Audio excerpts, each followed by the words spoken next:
Embarking on a slow and gentle journey through ancient Greek legends, we delve into the quiet corners of heroic history. Dim the lights, settle in, let the day's clamour subside, for old stories possess an inexpressible magic. They carry the weight of centuries, the whisper of campfires, the tender rhythm of voices that have told these tales for millennia. Today's narrative will trace the path of one hero from his first breath to his last, seemingly impossible task. Now dim the lights, perhaps turn on a fan for a soft background hum, and imagine. You stand in ancient Thebes on a warm summer night. The air smells of olive oil and freshly baked bread. In a humble home, a woman named Alcmene is about to give birth to the child who will become the most famous hero in all of Greek mythology. But this is not just a birth story. This is the beginning of a tale that will encompass 12 impossible labors. And it all begins with the complicated personal life of Zeus, king of the gods. You see, Zeus had a certain reputation. While his wife Hera reigned beside him on Mount Olympus, Zeus was known for his inconstancy. He would disguise himself and visit mortal women, leaving behind children who were half human, half divine. These children, called demigods, often lived astonishing lives. But they also lived under the constant shadow of Hera's jealousy. Alcmene was different from Zeus's other mortal paramours. She was known throughout Thebes for her virtue and loyalty to her husband, Amphitryon. But Zeus, being Zeus, perceived this as a challenge, not an obstacle. One night, while Amphitryon was away at war, Zeus took on the exact likeness of Alcmene's husband and visited her. Alcmene, believing it was truly her beloved husband, returned home early, greeted him with joy. That single night changed everything. When the real Amphitryon returned the next day, Alcmene was confused by his tales of the previous evening. But by then, it was too late. Zeus had had his way, and Alcmene soon found herself carrying the child of the king of the gods. Now, imagine you are a servant in that household, watching the months pass. You notice that Alcmene's pregnancy seems somehow different. The baby kicks with unusual strength. Strange dreams visit Alcmene's sleep. And on Mount Olympus, Hera gradually learns of her husband's latest infidelity. Hera's wrath was not solely fueled by jealousy, though that certainly played a part. She was the goddess of marriage and family, and Zeus's constant philandering was a personal affront to everything she represented. But this child would be special. Zeus had grand plans for him, and Hera simply could not allow it. The night of the birth arrives, and you feel the tension in the air, like the pressure before a thunderstorm. Alcmene's labor pains begin, but something is wrong. Hours pass, then more hours. The midwives whisper among themselves. The child should have been born by now, but it's as if some invisible force is holding back the natural process. What Alcmene doesn't know is that on Mount Olympus, Hera has sent Eileithyia, the goddess of childbirth, to sit at Alcmene's door. Eileithyia sits, cross-legged, and with her fingers intertwined, using her divine power to prevent the birth. It's an ancient form of magic, and it's working perfectly. But in these old stories, there's always someone clever. One of Alcmene's maidservants, a quick-witted woman named Galanthis, notices something strange about the stranger sitting at their door. This woman has been sitting there for hours, never moving, never speaking, just sitting in this peculiar pose. Galanthus realizes this might be divine interference. So Galanthus rushes out and cries out joyfully, "The baby is born! The baby is born! It's a beautiful, healthy boy." Ilithyia, startled by the news, leaps up and disentangles her limbs in surprise. And in that moment, the spell is broken. Alcmene's labour immediately resumes its natural course. The baby is born with a powerful cry that seems to shake the very walls of the house. The midwives gasp when they see him. He is larger than any newborn they have ever delivered, with a grip so strong that he almost breaks the finger of the woman who tries to swaddle him. His eyes, when they open, seem to possess an intelligence far beyond his short life. Alcaeus, meaning strength of Alcmene, but history will know him by another name, Heracles, meaning glory of Hera. It's almost ironic, isn't it? The child who will spend his entire life trying to appease Hera's wrath bears a name that honors her. But Hera isn't finished. Not at all. A few nights after the birth, when the household has finally settled into some semblance of normalcy, she makes her next move. 2 enormous serpents slither in the darkness towards the nursery, where infant Heracles sleeps beside his twin brother, Iphicles. Yes, Alcmene had twins, but only one was Zeus's child. Imagine yourself a guard walking the quiet streets of Thebes that night. The moon is high, casting long shadows between the buildings. You hear nothing unusual, see nothing strange. But inside that house, something extraordinary is happening.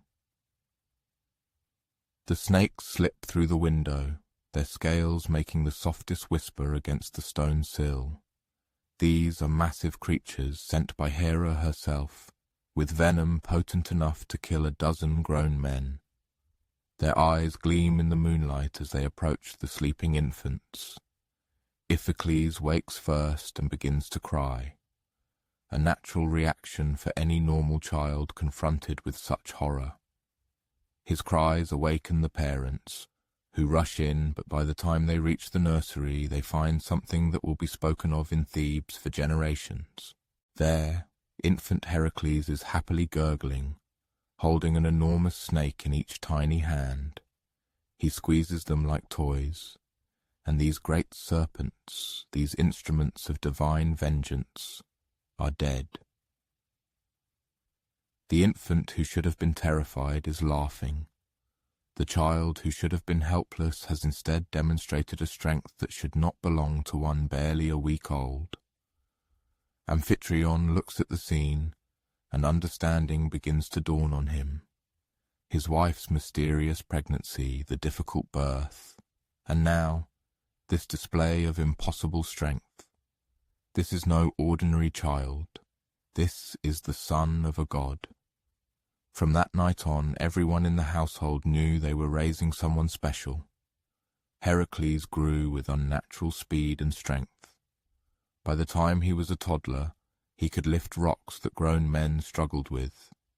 At 5, he could outrun horses, but with that strength came a burden that would plague him his entire life: Hera's unending hatred. You see, this isn't just a story about a strong child. This is the beginning of a much longer tale about what happens when divine power collides with mortal life.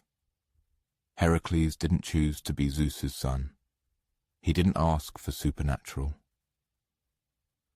strength or Hera's eternal enmity. But from the moment of his birth, his path was predetermined. As the young Heracles grew, his parents tried to give him as normal a childhood as possible. They hired the best teachers, Linus for music, Castor for combat, and Chiron the centaur for hunting and healing. But even in these lessons, Heracles' nature asserted itself. When Linus tried to correct his lyre playing with a harsh word, Heracles accidentally killed him with the instrument in a moment of frustration. These accidents became a pattern. Heracles' strength, combined with his all-too-human emotions, created constant problems. He didn't mean to harm anyone, but when you are 10 times stronger than everyone around you, even your gentlest touch can cause damage. Meanwhile, on Mount Olympus, Hera watched and waited. She had learned that direct attacks wouldn't work. The boy was too strong, too resilient, but patience is a divine virtue, and Hera had all the time in the world. She began to sow the seeds of a much more sophisticated revenge, one that would use Heracles' own strength against him. And so our hero grows into a man, loved by his family, revered by his city, but carrying within him the seeds of both greatness and tragedy. His birth was marked by wonders and monsters, and his life would be defined by the tension between his divine heritage and his human heart. But what happens when that human heart is pushed to its breaking point? What happens when divine manipulation collides with a mortal's point of no return? The answer to that question lies in the shadows already gathering over Heracles' seemingly bright future. The shadows we spoke of are about to descend upon Heracles' life in the cruelest way imaginable. You will witness how even the strongest hero can be broken, not by external enemies, but by the divine manipulation of his own mind. Imagine Heracles now, a grown man in the prime of his life. He is married to Megara, a princess of Thebes, and they have 3 beautiful children. Their home is filled with laughter and the ordinary sounds of family life. The children play, Megara hums as she tends her garden. Heracles tells stories by the fire in the evenings. You could pass by their home on any given day and see what looks like perfect domestic bliss. Heracles, possessing extraordinary strength, dedicated his days to serving his hometown. He valiantly fought bandits, protected travelers on the roads, and even participated in grand construction projects that contributed to Thebes' prosperity. His children, delighted, climbed on him like a living mountain, shouting with joy as he gently tossed them into the air. However, Hera, observing this scene, grew increasingly irritated. Zeus's illegitimate son was not just surviving, but thriving, enjoying love, respect, and family happiness. Everything she believed should have made him miserable, and this was utterly unacceptable to Hera. Her attempts at direct attacks had failed. Now she intended to resort to a much more insidious plan. For the most sophisticated punishments often involve turning our greatest virtues into our worst flaws. Heracles' strength had always been his defining characteristic. But what if that power became uncontrollable? What if the very strength that elevated him to hero status became the instrument of his greatest tragedy? Hera directs Lyssa, the goddess of mad rage, towards Heracles. This madness does not manifest as raving and foaming at the mouth. It is far more subtle, and therefore even more terrifying. It is a madness that creeps in slowly, distorting perception, twisting reality, until one loses the ability to distinguish friend from foe. The madness begins on an ordinary, seemingly typical evening. Heracles returns home after a day spent helping farmers move boulders from their fields. He feels tired but satisfied, anticipating dinner with his family. However, as he approaches his home, he senses that something is wrong. Familiar sounds seem different. His children's laughter sounds menacing. Megara's voice, calling them to dinner, carries a hint of conspiracy. Imagine a neighbor, perhaps tending his garden in the deepening twilight. He notices Heracles, frozen at his front door, his head cocked as if listening to something only he can hear. A tension is visible in his shoulders that wasn't there this morning. His hands, usually so gentle with his loved ones, are clenched into fists. Inside the house, Megara and the children are completely unaware of the impending doom. She is preparing dinner. The bread is still warm from the oven, olives from their own tree, cheese from the market. The children are playing a game, accompanied by running and laughter. It is the very scene that should warm any father's heart. But when Heracles finally enters, he does not see his family. Lyssa's influence has so completely warped his perception that he sees enemies everywhere. His beloved wife appears to him as a threat to be eliminated. His precious children seem like the offspring of his adversaries, sent to destroy him. The tragedy unfolds with horrifying speed. Heracles, believing he is defending himself from attackers, uses his immense strength to fight what he perceives as monsters and enemies. But there are no monsters. There are no enemies. There is only a loving family who completely trusted him and never anticipated the impending attack. When the madness finally recedes, Heracles finds himself standing in his own home, surrounded by destruction. The reality of what he has done crashes over him like a cold wave. His wife, his children, all dead by his own hand. The strength that was meant to protect them became the instrument of their annihilation. Imagine the moment his vision clears completely. The late evening light streams through the window, illuminating a scene of such heartbreak that even the gods themselves might weep. Heracles falls to his knees, his immense strength useless against the weight of grief and horror. He cries out with such anguish that people throughout Thebes stop their activities, struck by the sound of a soul tearing itself apart. Neighbors rush in but stop at the threshold, seeing what has transpired. Here is the great hero of Thebes, the man who could wrestle lions and move mountains, reduced to sobbing over the bodies of his own family. Some whisper that it must be divine punishment. Others simply stand in shocked silence. News spreads quickly through the city. By morning, everyone knows what happened. But the question that torments everyone is the same as Heracles. How could someone so fundamentally good commit something so unspeakably evil? The answer, of course, lies with Hera and her cruel manipulation.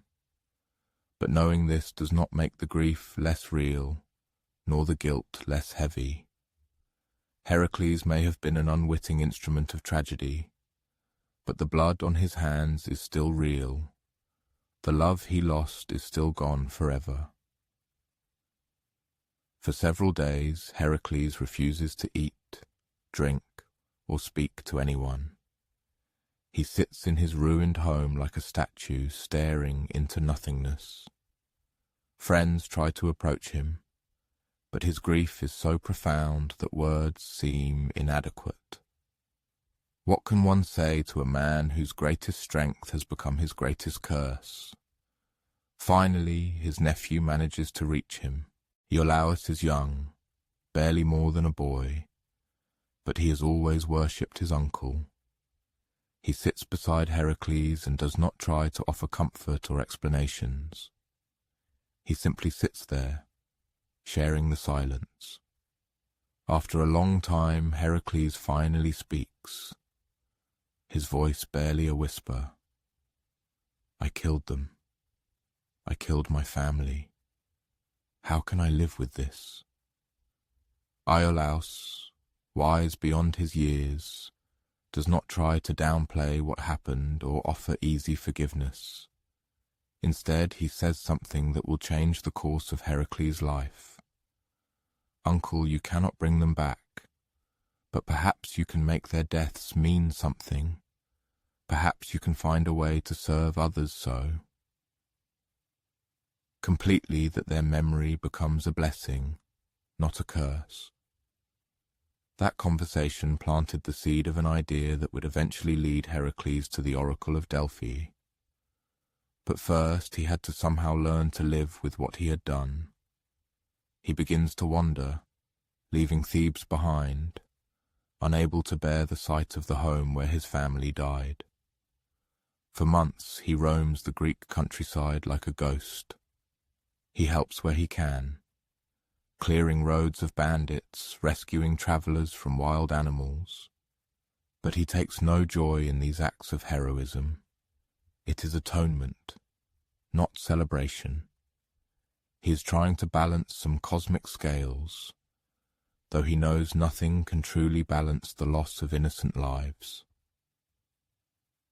During this time of wandering, Heracles develops a philosophy that will guide him in what is to come.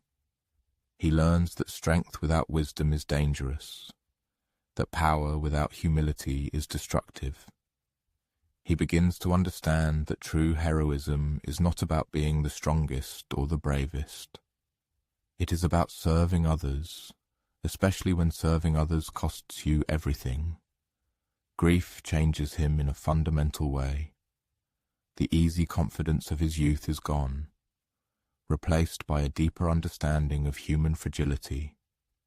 He has learned that anyone, no matter how strong or well-intentioned, can fall victim to forces beyond their control. This knowledge makes him more compassionate towards the failures of others and more determined to use the rest of his life to serve those in need of protection. But the question remains, what form should this service take? How does one atone for the unforgivable? The answer will come from the most unexpected source, from the very cousin who always envied his. Strength and will use that strength to humiliate him in ways that make even the gods uncomfortable. Sometimes the path to atonement leads through the valley of humiliation, and sometimes that is where a broken hero must go to become whole again. The path to atonement led Heracles to Delphi, where the oracle speaks in riddles and smoke. Her words still echo in his mind as he walks the dusty road to Tiryns. Serve Eurystheus for 12 years. Complete all the tasks he gives you. Only then will you be cleansed of your guilt. You might wonder how such a powerful man as Heracles came to be indebted to serve his cowardly cousin Eurystheus. This was precisely what Hera wanted. She had arranged for Eurystheus to be born moments before Heracles, making him the rightful king of Tiryns and giving him the legal right to command Zeus's son. It was a masterpiece of divine manipulation, using Heracles' own sense of honor to trap him in servitude. Imagine the scene as Heracles first arrives at the palace in Tiryns. Eurystheus has built himself a bronze chamber underground, a bunker where he can hide whenever his dangerous cousin comes to visit. The irony is palpable. A king so terrified of his subject that he needs to literally go underground to feel safe. But today, for the first labor, Eurystheus forces himself to appear in person. He sits on his throne, trying to look regal, while his hands tremble slightly. Heracles kneels before him, and you see the struggle on the hero's face. Every instinct tells him to refuse this humiliation, but his promise to the oracle holds him. Your first task, Eurystheus declares, his voice slightly shaking, is to kill the Nemean lion and bring me its hide as proof. Now, you might think this sounds simple enough. Heracles has killed dangerous animals before, but the Nemean lion is no ordinary beast. This creature is the offspring of monsters. Its mother, Echidna, was half woman, half serpent, and its father, Typhon, was a 100-headed dragon giant. The lion itself is enormous, with a golden pelt that shines like armor and claws that can rip through the strongest shields. Most importantly, the Nemean lion's hide cannot be pierced by any mortal weapon. Swords bend against it, spears shatter, arrows bounce off harmlessly. For 30 years, this creature has terrorized the hills around Nemea, killing livestock, travelers, and anyone foolish enough to hunt it. Entire villages have been abandoned because of its presence. Heracles accepted the assignment without complaint. Although his gaze was clouded with deep contemplation, he was learning a valuable lesson about strategic thinking and preliminary planning, realizing the need to act deliberately rather than relying solely on brute physical strength. This transformative wisdom, forged in the crucible of recent upheavals and personal tragedy, promised to be his reliable guide through the difficult trials ahead. The journey to Nemea takes several days, and Heracles uses this time to gather valuable intelligence. He stops at inns and remote farms, carefully questioning anyone who has directly encountered the Nemean lion or witnessed the aftermath of its devastating raids. What he learns is deeply unsettling. The beast not only possessed monstrous strength, its power was combined with sophisticated intelligence. It employed complex hunting strategies, setting cunning ambushes and constantly learning from its encounters with previous hunters. 1. Evening, as twilight deepened over a stream, and Heracles set up his humble camp, he met an old shepherd who had lost his entire extensive flock to the lion. "It's unnatural," the man said, melancholically stirring the glowing embers of the fire with a thin stick. Animals don't usually play with their prey, but this one seemed to clearly revel in the act of killing, leaving half the sheep uneaten, just scattered, as if trying to demonstrate something ominous. This revelation only reinforced Heracles' nascent suspicions.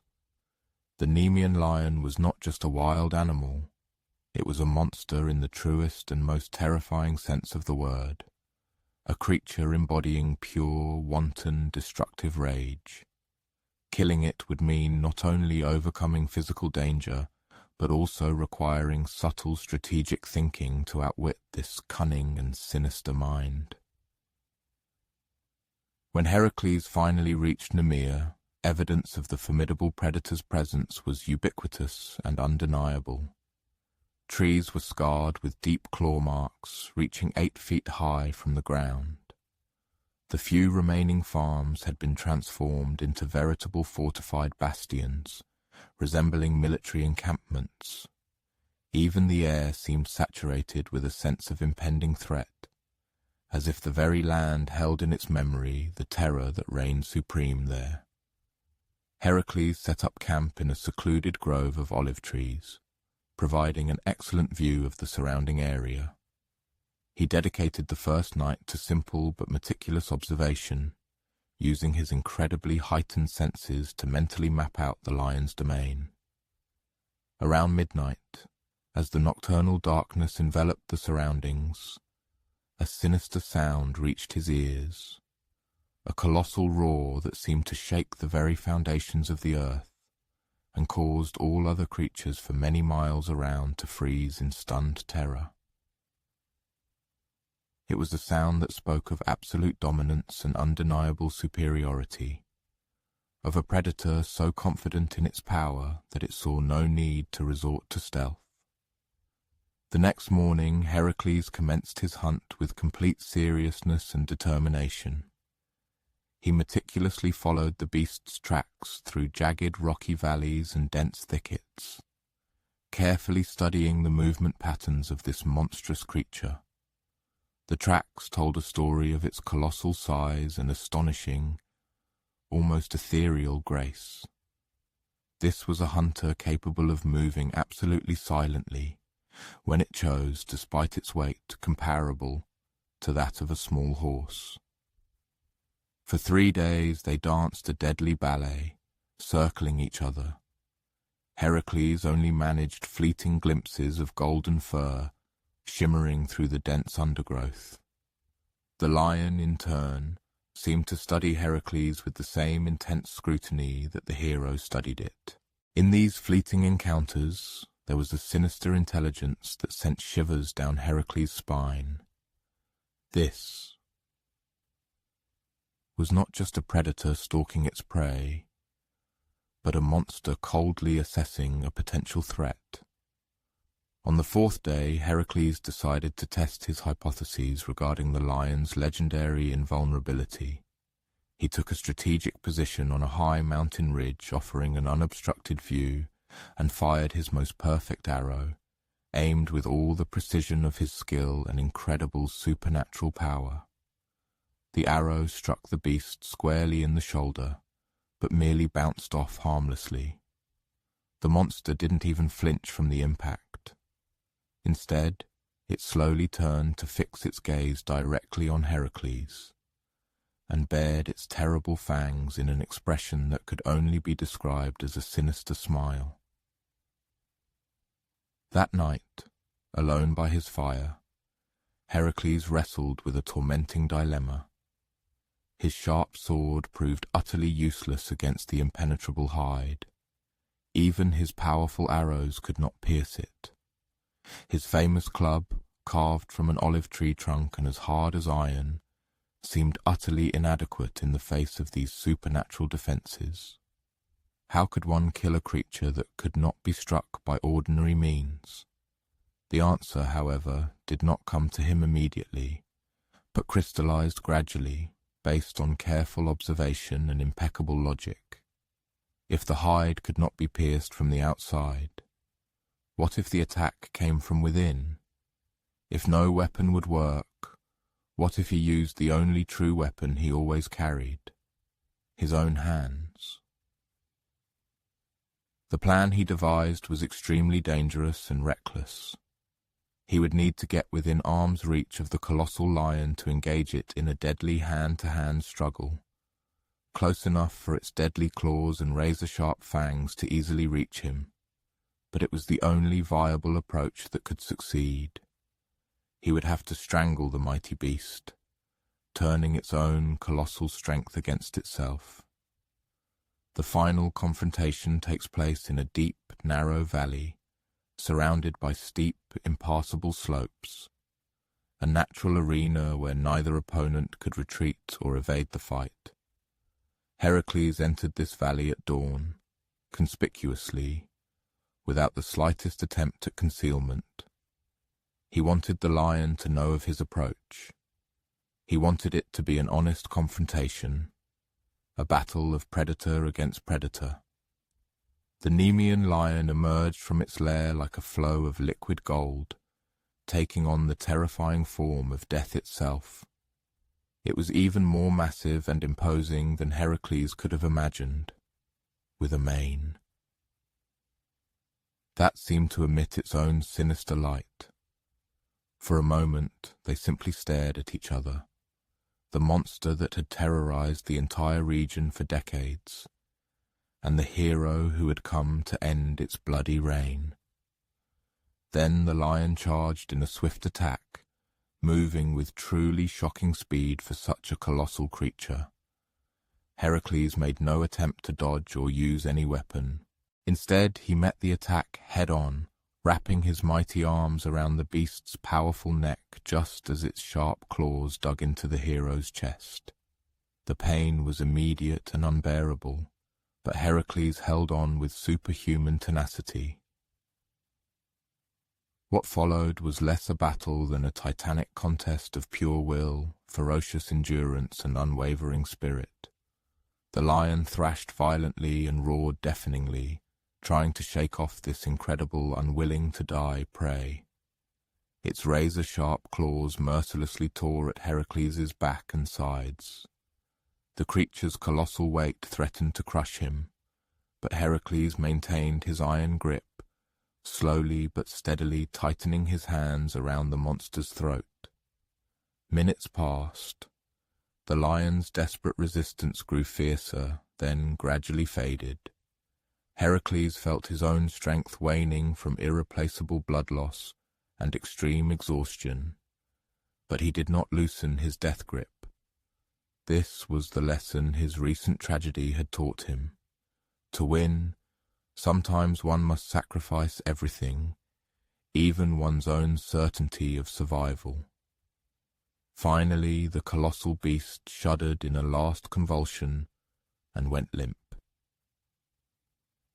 The terror of Nemea was dead, destroyed not by sword or spear, but by the simple yet terrifying power of human determination and unwavering resolve. Heracles loosened his grip and collapsed backward, gasping for breath, bleeding, but still alive. However, the assignment was not yet fully completed. Eurystheus, as was known, demanded the lion's hide as undeniable proof of the accomplished feat, and acquiring this hide proved to be a task almost as difficult as slaying the monster itself, for, as it turned out, nothing could pierce that golden fur, even after life had left the beast's body. Heracles tried every blade at his disposal, but all proved useless, leaving not even the slightest mark on its surface. And then a sudden but ingenious thought struck him. If nothing from the outside could cut the hide, what if he used something that was already a part of it? The lion's own claws. Armed with one of the monster's own razor-sharp claws, Heracles began to carefully skin the defeated beast. It was slow, incredibly painstaking work, but eventually he succeeded in completely removing the hide, a shimmering golden pelt that was destined to become his legendary signature attire. When Heracles returned to Tiryns, clad in the magnificent lion's hide like a regal cloak, the impact of his appearance on King Eurystheus was immediate and profoundly unsettling. The king, casting a single glance at his cousin, bloodied, clad in the hide of a seemingly unkillable monster, and holding the creature's enormous head like a helmet, fled in panic to his underground chamber. From that day on, Eurystheus preferred to communicate with Heracles exclusively through his heralds. He was too terrified to face the hero directly, and perhaps there was wisdom in this, for something had irrevocably changed in Heracles during the completion of this first labor. He had learned that even the most inconceivable obstacles could be overcome with the right combination of fearless courage, keen intellect, and a pure, unyielding refusal to surrender. But standing in the deserted throne room, listening to Eurystheus's muffled voice, emanating from the depths of the bronze chamber, Heracles knew that this was only the very beginning of his journey. 11 more labors awaited him, and the influence of the goddess Hera seemed only to intensify with each of his successes. The questions that were destined to haunt him throughout all his coming trials had already begun to form in his mind. What would happen when courage alone was not enough? What trial could break even one who had strangled a seemingly unkillable lion? The shimmering golden lion's hide sparkled in the morning sun as Heracles made his way to King Eurystheus's bronze chamber. Word of his first triumph had already spread throughout Greece, and people lined the roads in droves, eager for even a glimpse of the legendary hero who had accomplished the seemingly impossible. But Heracles barely noticed their enthusiastic attention. His mind was already fully occupied with thoughts of the upcoming trial that awaited him. From the seemingly secure underground bunker, King Eurystheus's voice reached him through an ingeniously contrived speaking tube, an invention embodying all his cowardice, allowing him to issue commands while avoiding the terrifying face-to-face encounter with his relentlessly successful cousin. "Your second labor," the king proclaimed, his words distorted as if swallowed by the bronze walls, "is to destroy the Lernaean Hydra, and this time you will go alone." This last detail was extremely significant. Having witnessed Heracles overcome the Nemean lion, Hera, ever watchful in her malice, had whispered a cunning plan into Eurystheus's ear. No helpers, no companions. The hero was to face this monster in complete solitude, relying solely on his own strength and ingenuity. But Heracles, in turn, had already learned an invaluable lesson from his loyal nephew Iolaus, grasping the true nature of heroism and unwavering loyalty.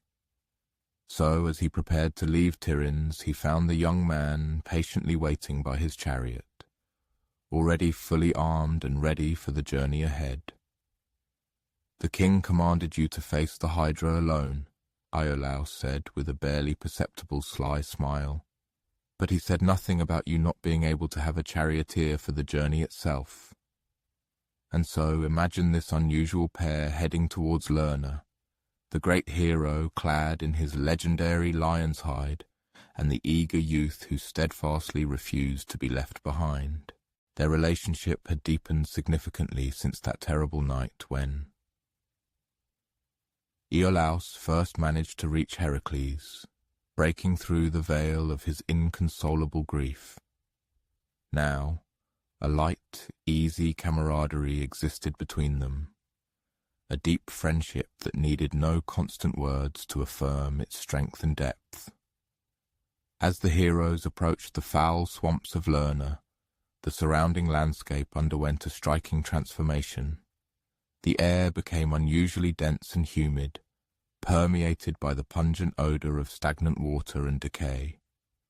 The trees, once majestic, now appeared twisted and sickly, their branches hanging lifelessly.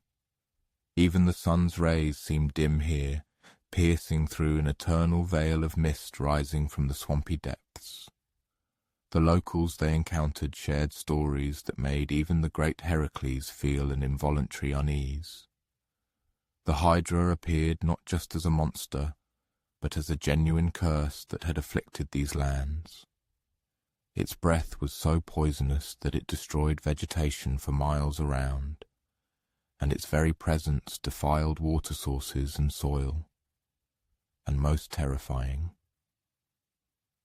of all, the creature possessed 9 heads, each capable of thinking independently. "My grandfather saw it once," an old farmer recounted, his hands visibly trembling with the memory. "He said it was like a nightmare come to life. The heads would argue among themselves about which way to herd the prey. But when they agreed, O Lord, help whatever they were hunting." The closer Heracles and Iolaus approached the Hydra's lair, the more evident the signs of its destructive influence became. In the streams that should have teemed with life, dead fish floated, bellies up. Birds that dared to fly too close to the swamp fell lifeless from the sky. Even the insects seemed unnatural, too large, overly aggressive, clearly altered by the monster's venom. Heracles and Iolaus set up camp on a hill overlooking the swamp. They positioned themselves as close as caution allowed, so as not to be exposed to the creature's toxic breath. From this vantage point, they had a view of the Hydra's lair. A massive spring from which dark water bubbled up from deep underground caves. The spring was surrounded by the bleached bones of countless victims, both animal and human, serving as an ominous testament to the monster's lethal power. That evening, as the heroes devised their plan, Heracles shared his observations with Iolaus. "We shouldn't just worry about the poison," he said, carefully studying the lair in the deepening twilight. "Look at how these bones are scattered. The Hydra doesn't just kill, It plays with its food. Indeed, the arrangement of the bones indicated a creature with a cruel intelligence. Some skeletons lay as if their owners had tried to crawl away when death overtook them. Others were neatly stacked like trophies. This was not the random slaughter of a mindless beast. This was the deliberate work of something that took twisted pleasure in inflicting terror. The next morning marked their first direct encounter with the monster. Heracles, as promised, headed towards the spring alone, while Iolaus remained at a safe distance with the chariot and horses. The plan seemed simple: lure out the Hydra, engage it in battle, and hope the lion's hide provided sufficient protection from its venom. However, they had not accounted for the Hydra's patience. For several hours Heracles stood at the edge of the swamp, shouting challenges, throwing stones, and even firing flaming arrows into the water. Nothing happened. The spring remained still and dark, showing no sign of a living creature dwelling in its depths. It was only when Heracles, frustrated by the apparent lack of response, turned to leave that the Hydra made its move.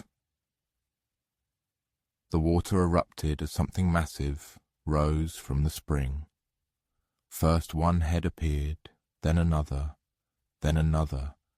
until 9 serpentine necks writhed above the surface, like a forest of sinister trees. The creature's body, when it fully emerged, was even more horrifying than the legend suggested. It was the size of an elephant, covered in dark scales glistening with moisture. Each head was unique. Some had horns, others fringed necks, some multiple rows of fangs, but all possessed the same burning red eyes and the same expression of intelligent hatred. The attack came from all sides simultaneously. 9 heads struck independently, each trying to corner Heracles while the others provided support. It was akin to fighting 9 different snakes at once, each learning from the successes and failures of the others. Heracles' first instinct was to use his club, and at first it seemed to work. A powerful blow crushed one of the smaller heads, causing the creature to recoil with a howl of pain emanating from the remaining 8 mouths. But as Heracles watched in horror, something impossible happened. Where one head had been destroyed, 2 new ones began to grow in its place. This was the Hydra's most terrifying ability, one that no force could overcome by direct assault. Each severed head regenerated into 2, making the creature stronger, not weaker. Heracles, with growing despair, realized that his usual approach, overwhelming force applied with determination, would only make his enemy more powerful. The battle turned into a nightmare of dodging and maneuvering, as new heads sprouted from previous wounds.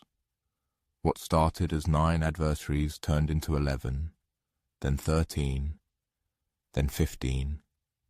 The Hydra's poisonous breath became more concentrated as its numbers increased, forcing Heracles to fight while holding his breath and keeping his eyes half closed against the toxic fumes. But Iolaus, observing from his seemingly safe distance, was not idle. The young man understood that conventional tactics wouldn't work here. This was a puzzle disguised as a battle, and it needed to be solved, not simply fought.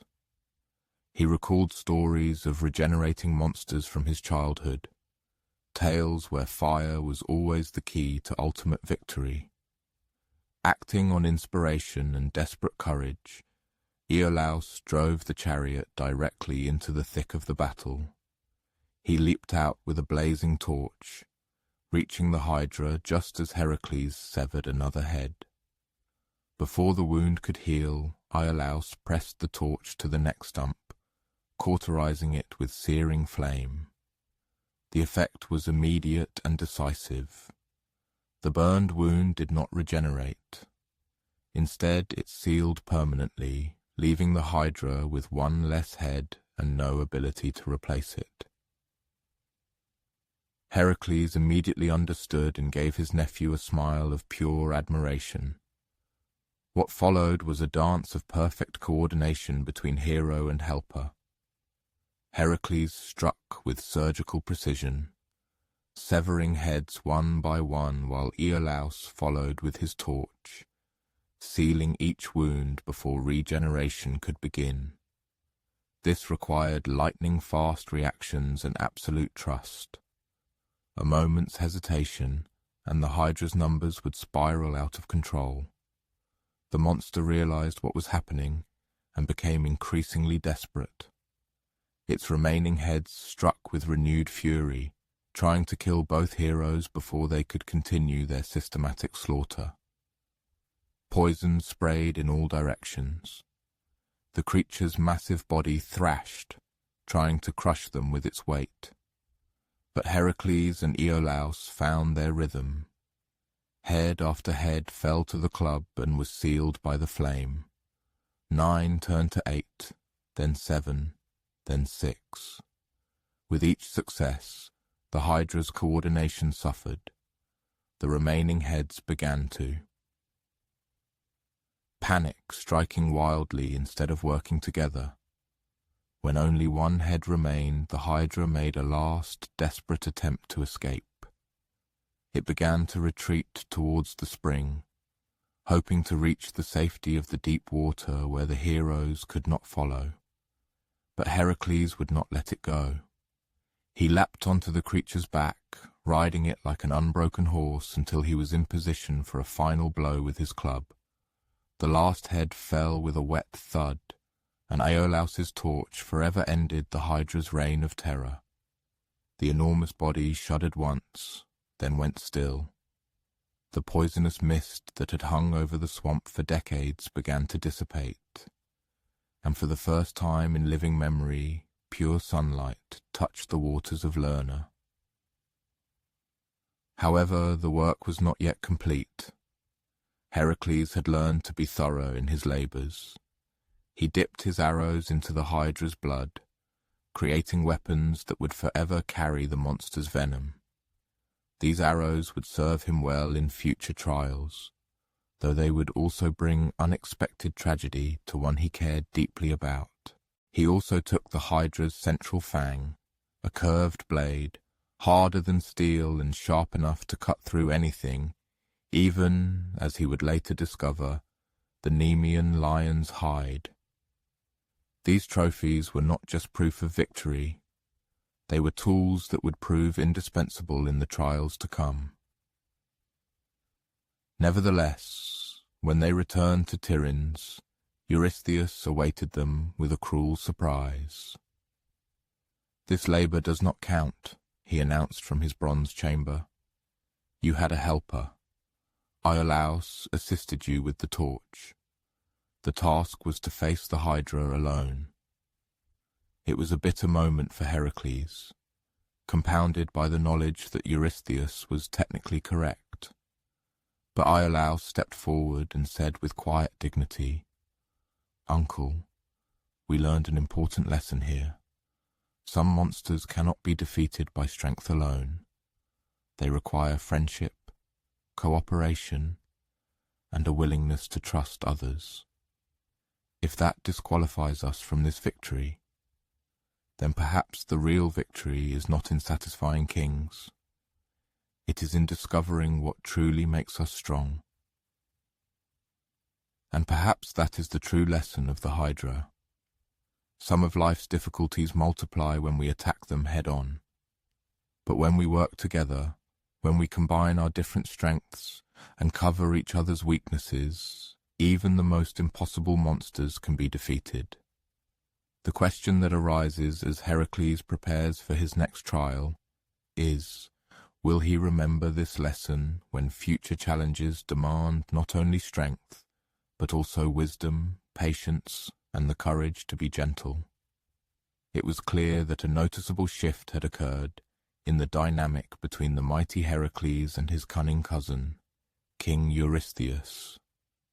Following the fierce dispute that erupted over the destruction of the Lernaean Hydra, a distinctly different, more sophisticated calculation began to manifest in the monarch's directives.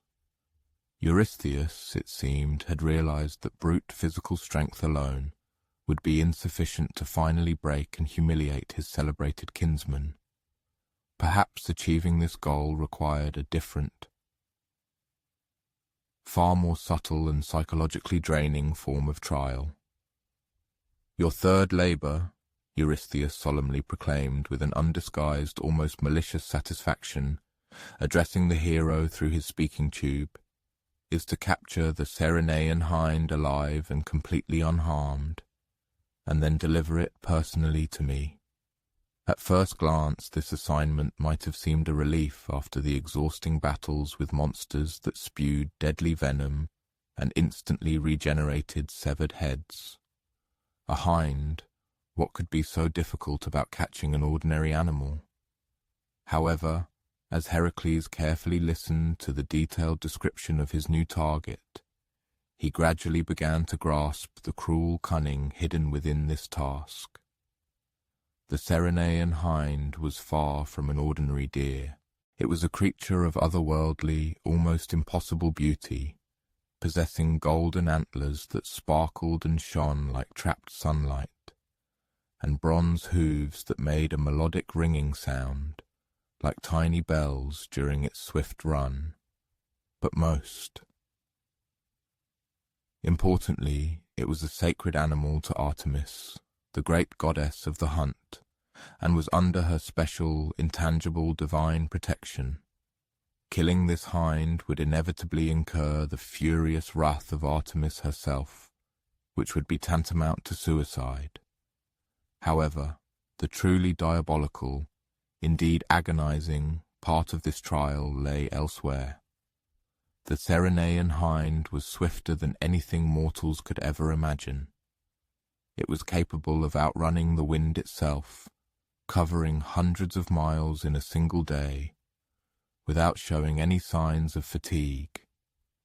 Heracles was to pursue this practically elusive creature for an entire year, without causing it the slightest harm, fully aware that his failure in this endeavor would mean not only a personal shameful defeat but also inevitable divine punishment, which could be far more terrible. Now, imagine Heracles preparing for this entirely new labor, so strikingly different from all the previous bloody battles in which he had previously engaged. Instead of his usual weapons and heavy armor designed for combat, he takes with him light hunting nets, strong ropes, and necessary supplies, anticipating an extremely long and arduous journey. His loyal companion, Iolaus, offers his help, wishing to accompany the hero, but Heracles shakes his head negatively. "This is something I must accomplish alone," he says, his voice filled with deep determination. "And not because the cunning Eurystheus demands it, but because I myself need to learn something important about my own nature." The hunt begins in the picturesque hills surrounding Ceryneia, where this astonishing hind was most often seen. Local shepherds, passing down ancient legends by word of mouth, spoke of it only in frightened whispers, describing only fleeting glimpses of golden light gliding through the forest, faster than thought itself. She is like a shard of the sun that broke off from the celestial body and gained the ability to run, an ancient old woman reverently tells Heracles. She is indescribably beautiful, but utterly impossible to catch, like a waking dream. For the first few months, Heracles tirelessly pursued the hind, employing all his knowledge and skills of ordinary hunting methods. He meticulously tracked its hoofprints. They were quite easy to follow, as the bronze hooves left remarkably clear and deep marks on the soft ground.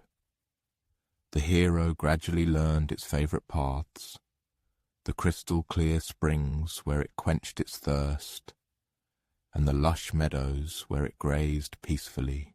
However, whenever he approached close enough to even catch a glimpse of it, the hind instantly vanished, like a fleeting golden dream, dissolving into the air. It seemed that the hind was well aware of his pursuit, but it did not flee in panicked terror like an ordinary wild animal.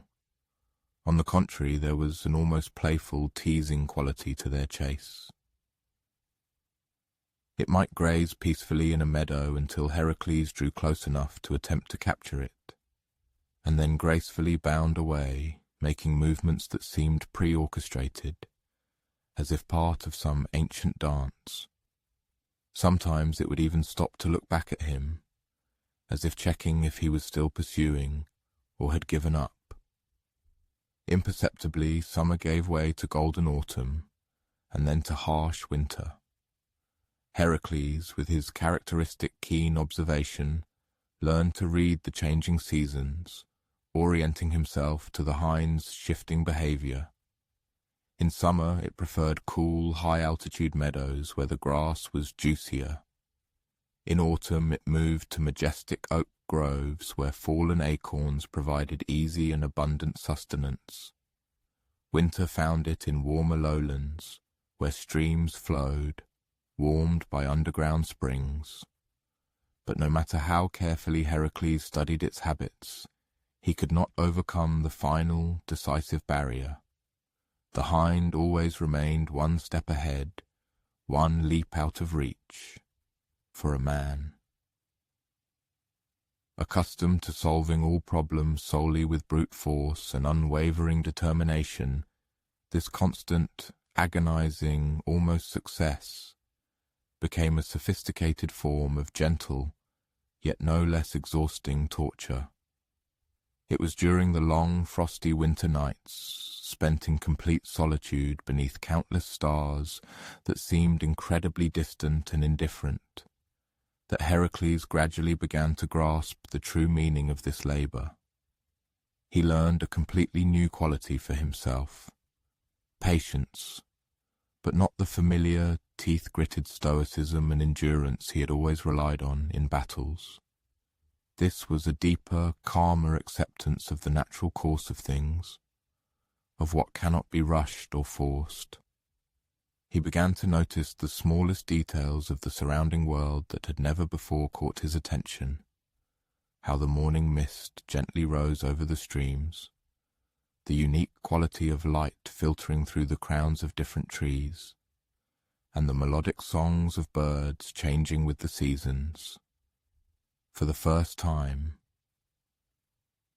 since the tragic death of his family, Heracles began to find inner peace in the simple act of being, rather than in the constant, relentless striving to achieve something or defeat someone. Finally, spring arrived, and with it, a subtle but significant shift occurred in the dynamic between the hunter and his elusive quarry.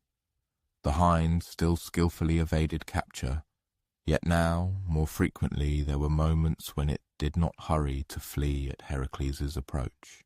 It might graze calmly in a meadow while the hero sat perfectly still at a distance of about 50 yards, making no attempt to approach or retreat. These brief, peaceful pauses in their endless pursuit became more frequent as the months passed, indicating a growing, though unconscious, trust. One morning in late spring, as Heracles sat quietly by a clear stream, enjoying a humble breakfast of simple bread and olives, the hind unexpectedly appeared on the opposite bank. It was close enough for the hero to clearly distinguish every golden hair of its coat and to see the warm, intelligent gaze in its deep, dark eyes. For a long, almost endless moment, they simply looked at each other across the slowly flowing water. Then something truly remarkable happened. The hind gracefully stepped into the stream and began to slowly cross it. heading directly towards Heracles. Every instinct, every hunting reflex screamed at the hero to grab a net, to make a decisive lunge. But with some inner intuition, he understood that any sudden movement would instantly shatter this fragile moment. Instead, he continued his breakfast as if nothing unusual were happening. The hind emerged from the stream and, slowly, cautiously, but completely without fear, approached him.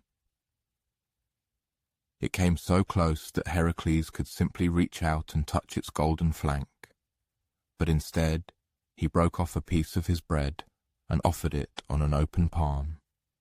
The hind cautiously sniffed the treat, then accepted it with surprising gentleness. Its soft lips brushed his skin like the touch of silk, leaving a warm sensation of trust. For several precious minutes they shared their morning meal in complete peaceful silence. Hero and sacred hind, once predator and prey, found an unexpected yet profound friendship in the course of a pursuit that had defined their lives for almost an entire year. It was in this moment of perfect, absolute calm that Heracles finally understood the true, profound nature of his seemingly simple task. He was not meant to capture the hind by brute force or cunning traps. He was meant to earn its trust so completely that it would, of its own volition, choose to go with him. The labor was not about conquest or subjugation. It was about building genuine, trusting relationships. In the ensuing days, this astonishing scenario repeated itself again and again. The hind visited the hero during his stops, readily accepted food from his hands, and even allowed him to gently stroke its neck. However, it always maintained its sovereign freedom, never approaching so closely that he could restrain it against its will. Finally, with only 1 week remaining until his year-long term expired, Heracles made a decision that surprised even himself with its unusualness. He approached the hind not with ropes or nets, as an ordinary hunter would, but merely with words.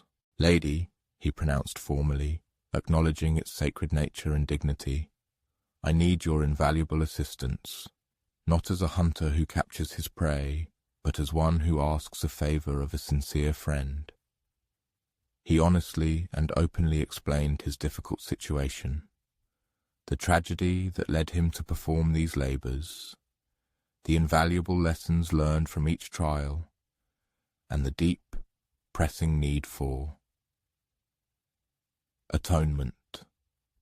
The hind listened with what seemed like genuine attention, its head tilted in an almost human gesture of reflection.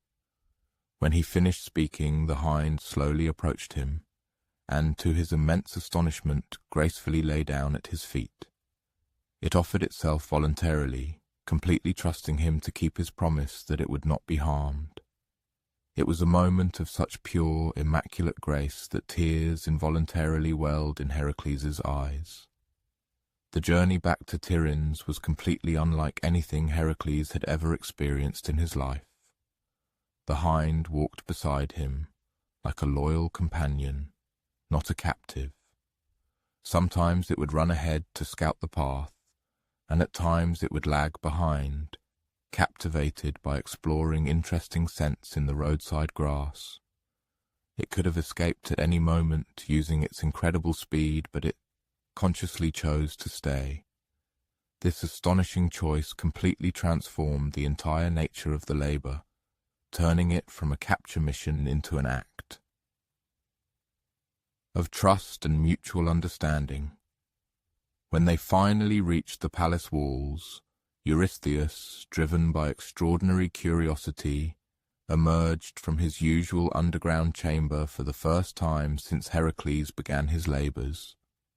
The sight of the golden hind, walking freely beside the hero, rather than bound or imprisoned, proved so unexpected and striking that even the usually cowardly king could not resist coming out of his hiding place. "How did you catch her?"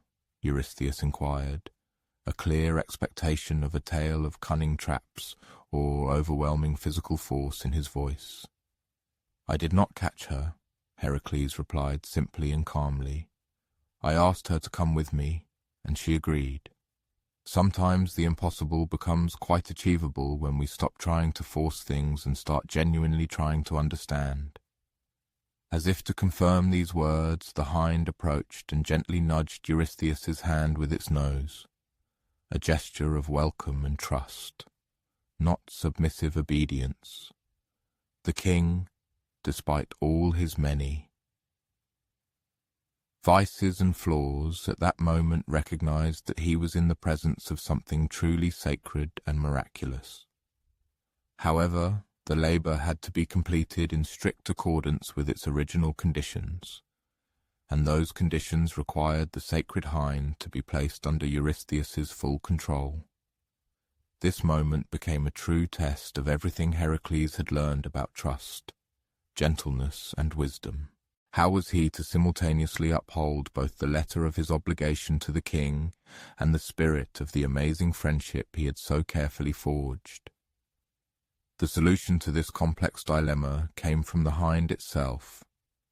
As if understanding the complexity of the situation, it allowed Heracles to place a golden collar around its graceful neck, not as a means of coercion, but as a symbol of their mutual agreement and respect. Then it calmly entered the royal stables and settled into a stall, carefully filled with fresh hay and clean water. It remained there for exactly 3 days, which was long. Enough to fulfill all the technical requirements of the labor. Then, on the 4th morning, it simply vanished. The stall was empty, the collar also gone, and no traces remained except for a single golden hair found on Heracles' pillow. This subtle sign of friendship forever reminded him of the lessons learned during a year spent together with it.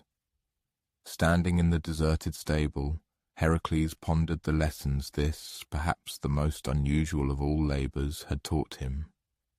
He realized that some triumphs are achieved solely through patience, that true bonds require trust, not overwhelming control, and that sometimes the most powerful action is simply to wait for someone to choose to be there.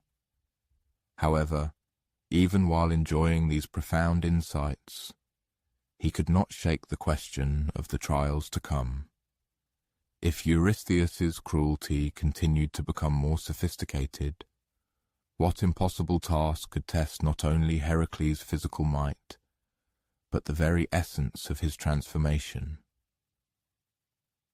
A harsh winter had fallen over Greece, casting a heavy blanket, and the peaceful memory of the golden hind seemed an echo of a warmer, gentler time. As Heracles approached Eurystheus's palace, his breath plumed in the frosty air, and the snow crunched beneath each step. This time, when the king's voice emanated from his bronze chamber, it carried a previously unknown note of disappointment. The matter of the hind had clearly not gone as planned. Eurystheus had hoped to witness Heracles agonizingly struggle with an impossible task, not forge a friendship with his quarry. Now the king was determined to offer a trial that would play on what he considered his cousin's greatest weakness, his propensity for violence. "Your 4th labor," Eurystheus solemnly declared, "is to capture the Erymanthian boar alive and deliver it to me. This monster has terrorized the slopes of Mount Erymanthus for years, killing anyone who dares to trespass on its territory. You must bring it back alive, unharmed, and completely under control." Perhaps at first glance this assignment might seem similar to the task of capturing the hind, another mission involving capture, not killing. However, there was a fundamental difference. The Ceryneian hind was an embodiment of grace and intelligence, capable of consciously choosing to cooperate. The Erymanthian boar, on the other hand, represented pure, untamed rage taking physical form. It was a monster so consumed by its malice that it charged at anything that moved, including even its own reflection in still waters. Imagine this creature, if you dare. A wild boar the size of a small building, with tusks curved like scimitars and eyes burning with unquenchable fury. Its hide was as thick as armor, scarred from countless skirmishes with hunters who naively believed they could claim it as a trophy. The most unsettling thing of all was that it seemed to take genuine pleasure in destruction, veering off its path to trample crops and destroy anything created by human hands. But Heracles had learned a vital lesson from his recent labors. Brute force alone was not always the solution, and sometimes the most direct approach proved the least effective. As he prepared for his journey to Mount Erymanthus, he took with him not only his usual weapons, but also ropes, nets, and various tools designed for capture, not killing. The journey led him through some of the most picturesque winter landscapes in all of Greece. Snow-capped mountains loomed like sleeping giants against a sky so piercingly blue it seemed painted. Pine trees wore white caps, and streams flowed black and swift between banks of pristine snow. It would have been an ideal place for contemplation and serenity, were it not for the increasingly evident signs of the boar's presence.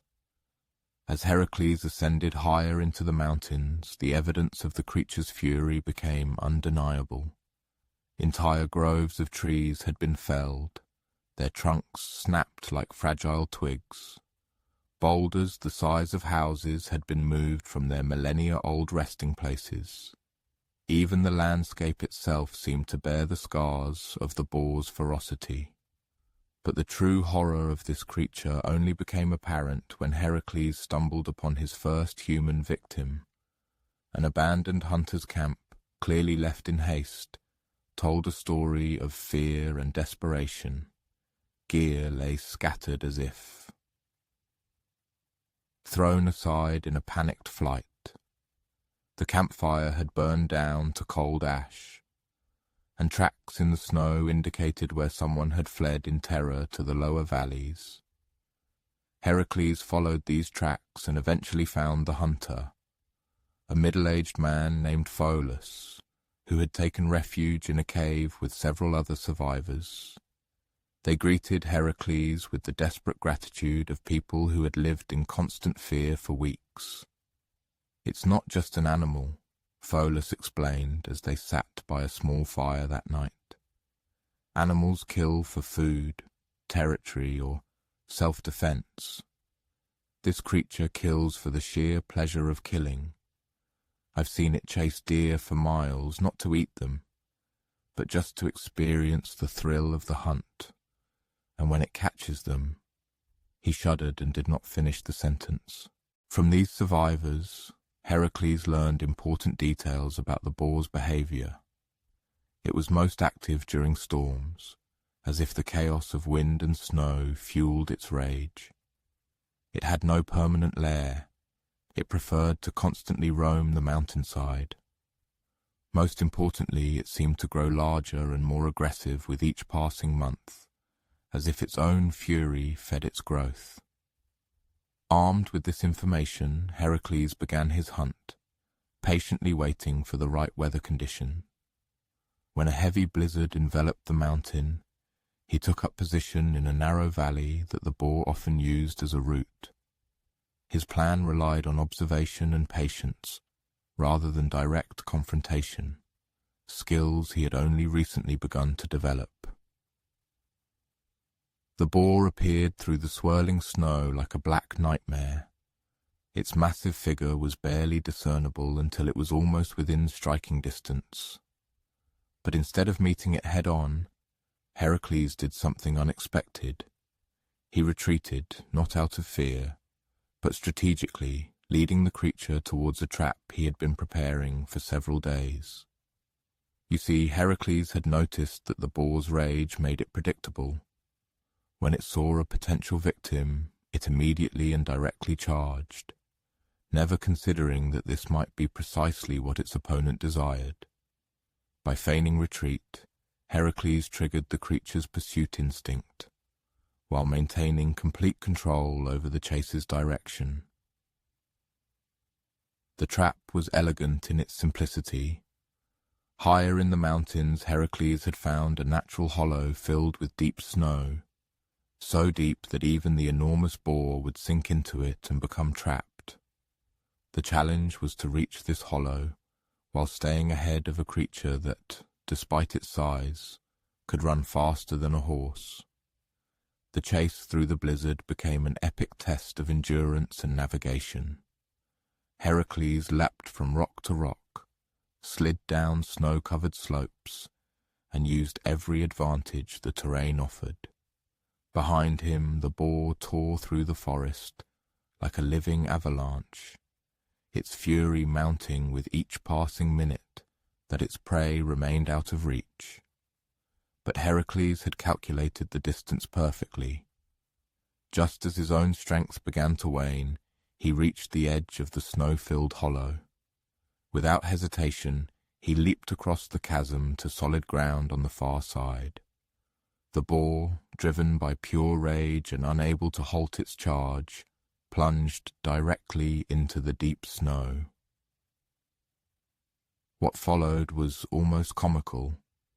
The great monster that had terrorized an entire region found itself stuck, like an enormous, enraged piglet. Its fury only compounded the situation. Every movement and struggle drove it deeper into the soft snow. Within minutes, only its head and the tips of its tusks were visible. But now came the truly difficult part, extracting the creature from the snow and delivering it back to Tiryns without being killed in the process. The trapped boar was still a lethally dangerous beast, and this one was now enraged beyond measure at being outsmarted by a mere man. Heracles solved this problem by applying a combination of engineering skill and psychology, carefully working around the creature's limited range of motion. He constructed a wooden cage directly around the boar while it was still trapped in the snow. It was painstaking work. Each plank had to be positioned precisely to avoid those slashing tusks. But eventually he created a mobile prison strong enough to contain even this monster. The psychological part came when it was time to dig the boar out of the snow. Instead of simply freeing it into the cage, Heracles constantly talked to the creature as he worked, not expecting understanding, but hoping that the sound of a calm, steady voice might have some effect on its rage-clouded mind. "Easy, friend," he would say, shoveling snow away from the boar's massive sides. "I know you're angry, and you have every right to be. Being trapped is frightening, but I'm not here to hurt you. I'm here to give you a chance to be something more than just an instrument of destruction." Whether the boar truly understood or simply exhausted itself from struggling, something remarkable happened during the long process of excavation. The creature's constant roaring and thrashing gradually subsided. By the time Heracles cleared the last of the snow, the boar was calm, watching him with eyes that still burned with anger, but also showed a flicker of what might have been curiosity. The journey back to Tiryns took weeks, and it became a learning experience for both hero and monster. Heracles learned that even the most enraged creature has needs beyond destruction, needs for food, shelter, and something that could almost be called companionship. The boar, for its part, seemed to discover that not all humans were enemies to be destroyed. By the time they reached the palace, something unprecedented had occurred. The Erymanthian boar, still in its cage but no longer thrashing against its bars, allowed Heracles to approach close enough. to scratch it behind the ears. It was still a dangerous creature. Those tusks could rip a man apart in seconds. But the constant rage had given way to something resembling calm. From his fortified bronze observatory, through the optical instrument of a periscope, King Eurystheus could barely comprehend what he saw. "How?" he demanded with a hint of disbelief. "How did you manage to transform this monster into the creature he has become?" Heracles pondered deeply before replying. "I suppose," he finally said, "perhaps he was never truly a monster. Perhaps he was merely a creature that had been in so much pain and fear for so long that unbridled rage became his only way of interacting with the world. When I showed him that life didn't have to be a continuous battle, he regained memories of other ways of being." The Erymanthian boar now spent its days in a specially constructed enclosure amidst the majestic royal gardens, becoming a peculiar curiosity and a local celebrity.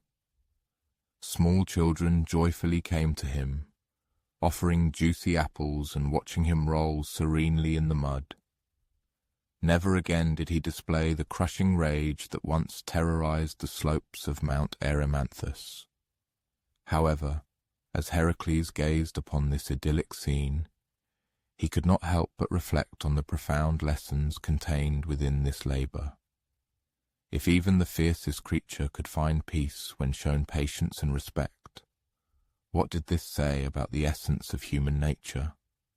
What conclusions could be drawn regarding the possibility of redemption for those who had committed horrific acts?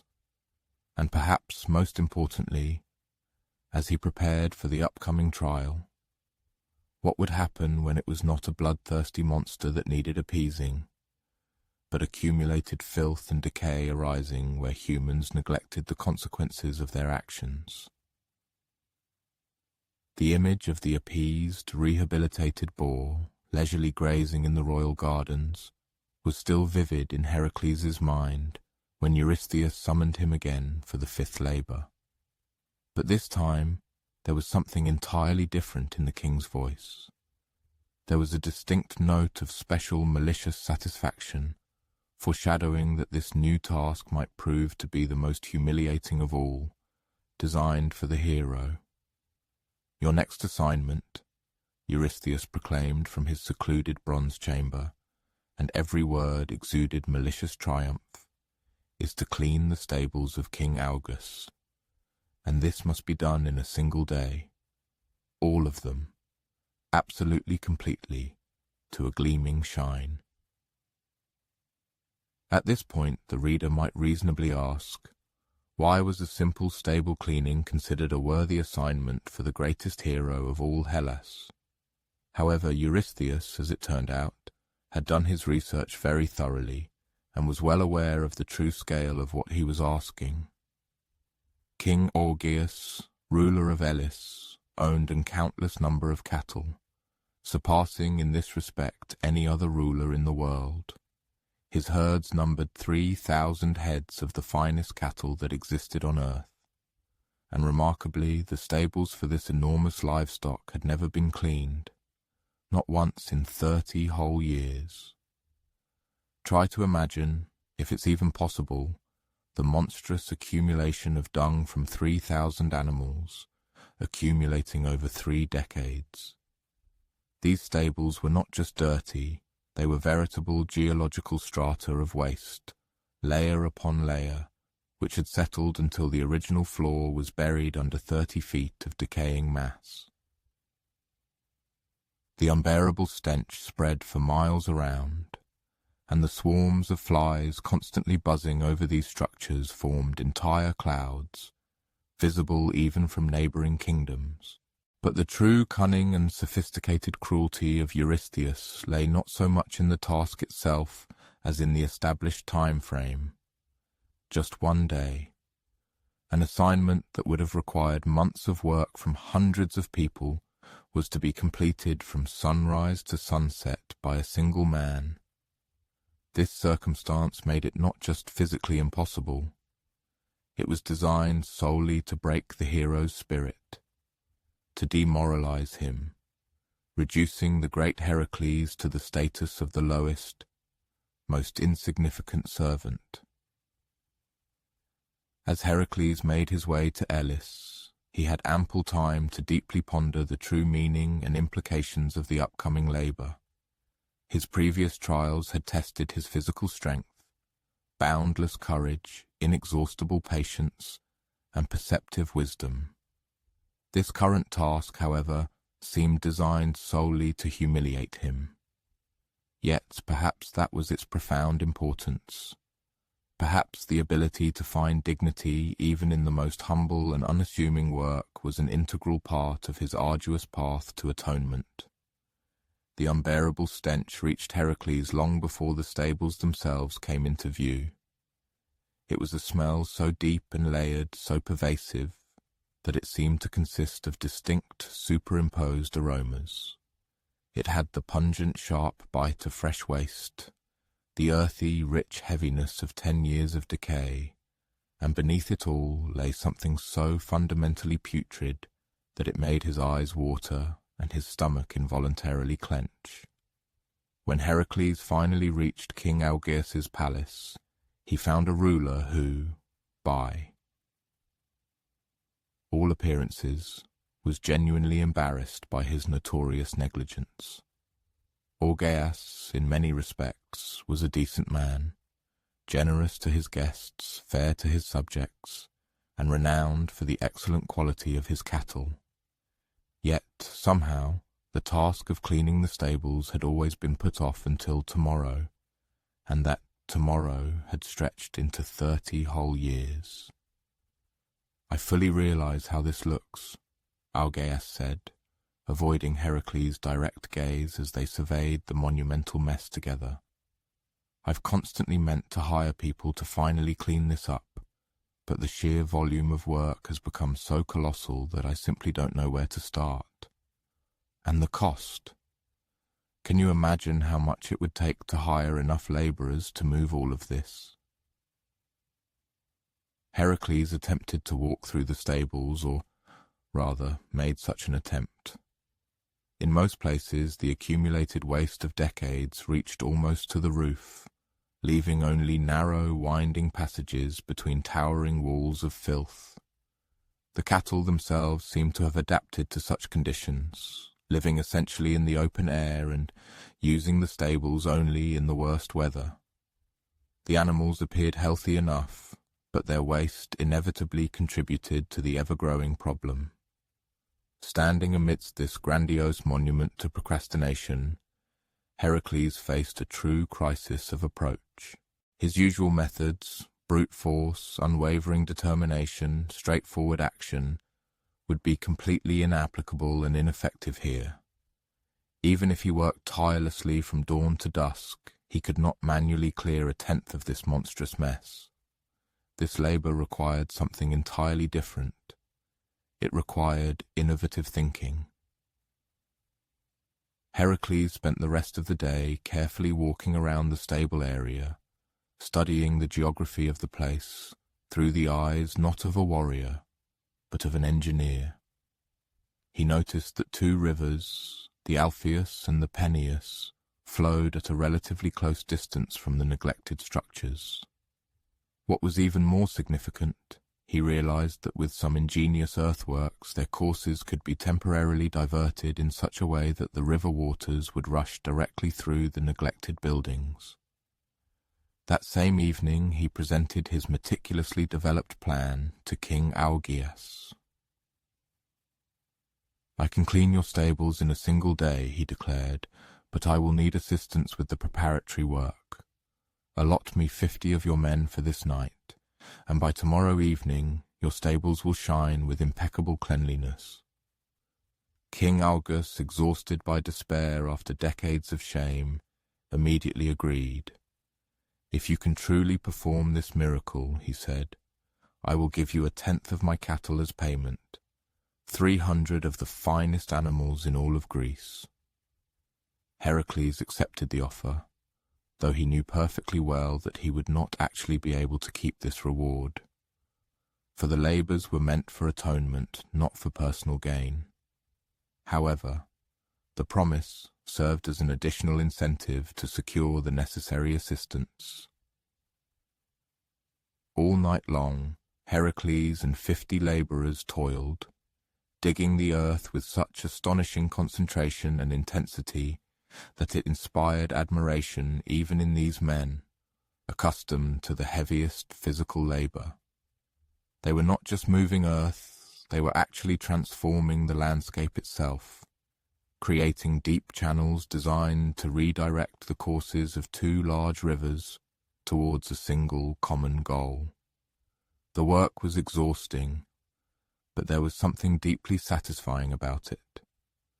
These men had lived for years with a sense of shame over their king's neglected stables, unable to cope with the problem due to its colossal scale. Now, at last, they were taking decisive action that was meant to resolve this long-standing issue once and for all. As dawn broke, all final preparations were complete. 2 ingeniously designed channels now led from the rivers directly to the stables, equipped with sturdy wooden sluice gates, ready at any moment to regulate the powerful flow. Additional diversion channels, located on the far side of the structures, were designed to safely carry away the water and everything it carried downstream, to areas where this waste could actually benefit the land as valuable fertilizer. The moment of truth arrived as the sun reached its zenith. Heracles and his assistants simultaneously opened the sluice gates, and the combined might of 2 full-flowing rivers surged through the Augean stables like a grand cleansing flood. What followed was both a spectacular and deeply satisfying sight. 30 years of accumulated filth and excrement were literally washed away in a matter of hours. The turbulent currents of water, with incredible force, scoured the original floors, exposed walls that had not seen light for decades, and carried away this monumental mess that once seemed absolutely insurmountable. However, this was not just destruction, it was true renewal. As the powerful torrent of water continued to rush through the stables, it accomplished something truly remarkable. The ancient deposits of waste, mixing with the fast-flowing river water, transformed into rich, fertile fertilizer that would immensely benefit agricultural lands for many miles downstream. Thus, what was previously perceived as an intractable problem, as a symbol of corruption and neglect, now transformed into something entirely useful and productive. By midday, the work was completely finished. Where stables once stood, emitting such a foul stench that it could be smelled from neighboring kingdoms, now stood clean, refreshed structures with stone floors, glistening wetly under the sun's rays. The rivers had been diverted back to their original courses, leaving behind structures that were not just cleaned, but entirely renewed. King Augeas was so overwhelmed with joy and profound relief that tears welled in his eyes. 30 years, he repeated, disbelieving his good fortune. 30 years I lived with this shame, and you resolved it in a single day. He immediately ordered his men to bring 300 of his finest cattle, thus keeping his promise of payment. However, here Heracles faced a completely unexpected dilemma. He had completed the labor exactly as prescribed. The stables were impeccably clean. The work was done within 1 day, and he had achieved it primarily through his own efforts and thoughtful planning. But he had also made an agreement with Augeas that would bring him personal gain, which seemed to clearly violate the spirit of atonement that permeated all his labors. After prolonged and deep reflection, Heracles makes a decision that surprises everyone, including himself. He agrees to accept the offered cattle, but immediately begins to distribute them. One part of the herd he gives to the workers who helped him with the large-scale excavation. Another part goes to poor farmers living in the region who need animals to support their families. Heracles himself keeps nothing. When news of this noble act reaches Eurystheus, the king's reaction is swift and entirely predictable. "This labor cannot be counted," he categorically declares. Heracles was paid for his work, which turns this deed into a mere commercial transaction, stripping it of its atoning significance. Moreover, he used natural rivers to perform the main part of the cleaning, which means he did not accomplish the task solely through his own efforts. This judgment sounds extremely harsh, and its accuracy only compounds the impression. However, as Heracles prepares to leave Elis, King Algaeus takes him aside for a personal and confidential conversation. "I care nothing for what your cousin says," Algaeus quietly states. "What you have accomplished here goes far beyond merely cleaning stables. You have clearly demonstrated to me that no problem is too great to solve if one is willing to think creatively and apply diligent effort. You have restored my pride and transformed something shameful into something immensely useful. This is how a true hero acts." As Heracles departs from the now gleaming stables, he reflects deeply on the lessons he has learned from this extraordinary labor. Sometimes the most significant work is not the most spectacular or prestigious. Sometimes heroism lies in finding innovative solutions to problems that everyone else considers hopeless.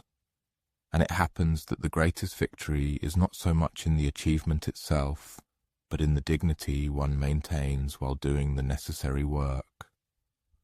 But, returning to Tiryns, he wonders what new form of trial awaits him.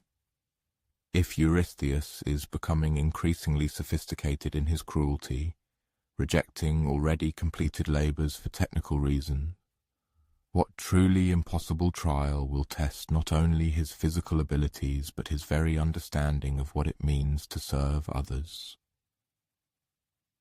The rejection of the Augean stable's labor wounded Heracles far more deeply than he could have anticipated. As he approached Eurystheus's palace for the 6th time, there was a new, profound weariness in his stride. He was beginning to realize that no matter how flawlessly he completed these tasks, his cousin would always find ways to prolong his suffering. However, perhaps this was precisely the true meaning. Perhaps genuine atonement could not be measured by the number of completed labors, but only by the willingness to continue serving despite blatant injustice. From his bronze chamber, Eurystheus's voice carried a barely contained excitement. He had been meticulously planning this next trial for months, even consulting with Hera herself to ensure it would test Heracles in ways none of the previous labors had. "Your 6th labor," the king solemnly announced, "is to drive the Stymphalian birds from the swamps surrounding Lake Stymphalus. These creatures have terrorized the entire region for years, making safe habitation there utterly impossible. Now, one might think that birds don't sound particularly threatening, especially after battling monsters like the Hydra and capturing creatures like the Erymanthian boar. But the Stymphalian birds were far from ordinary feathered creatures. They were the size of cranes, but their feathers were made of metal and as sharp as sword blades. Their bronze beaks could pierce armor, and their fondness for human flesh had earned them a reputation as the most fearsome predators in all of Arcadia. These birds hunted in flocks numbering in the hundreds, darkening the sky when they took flight. Their metallic feathers could be launched like arrows, raining death from above on anyone unfortunate enough to trespass into their territory. And most terrifying of all, they were intelligent enough to employ strategy, working together to corner prey and using their numbers to overwhelm even well-armed groups of hunters. The journey to Lake Stymphalus led Heracles through increasingly desolate and uninhabited countryside. Villages that once thrived in the region were now abandoned. Their inhabitants had fled to safer lands. Farms stood empty, their fields overgrown with wild vegetation. Even the roads showed signs of disuse, as travelers had learned to completely avoid this dangerous area. As Heracles approached the lake, the evidence of the bird's presence became so obvious it was impossible to ignore. Trees were stripped bare not by the effects of the seasons, but by the constant scratching of metallic claws.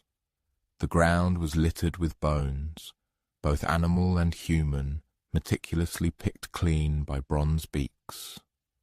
But most disturbing of all were the metallic feathers, embedded in tree trunks and scattered across the landscape, gleaming in the sun like a field of sharp knives.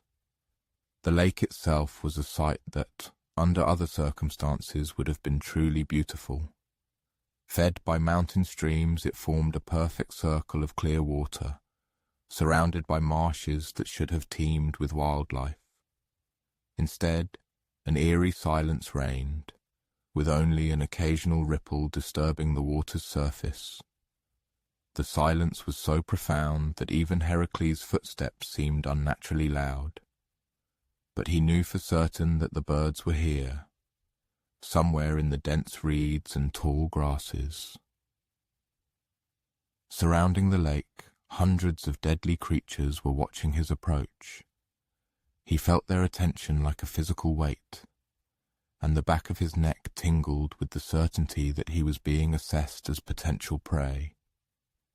Heracles set up camp on a small hill that overlooked the marsh. It was close enough to observe the birds' behavior, but far enough to avoid immediate attack. As evening fell, he saw for the first time what he was up against. The birds emerged for their evening hunt, like a storm made flesh. They rose from the reeds in a coordinated mass that blotted out the setting sun. Their metallic feathers made a sound like 1,000 swords being sharpened simultaneously. They moved with a precision that spoke of their intelligence and long practice, spreading out to cover the entire marsh before beginning their systematic search for food. Watching them work, Heracles began to grasp the true scale of his trial. These were not merely dangerous animals. This was an organized force that had turned this entire region into its hunting grounds. To fight them directly would be tantamount to rushing into a hail of bronze arrows, being attacked by hundreds of flying swords. However, his evening observation also revealed something important. The birds' greatest strength might also be their fundamental weakness. They moved as a flock, thinking and acting as a collective whole. If he could find a way to disrupt that coordination, to scatter them in panic rather than confronting them as an organized army, he might have a real chance of success. That night, as Heracles sat by his small fire, he was visited by an unexpected ally. Athena, goddess of wisdom and strategic warfare, appeared to him in the flickering flames. She spoke no words, but left behind a gift that would prove indispensable to his success.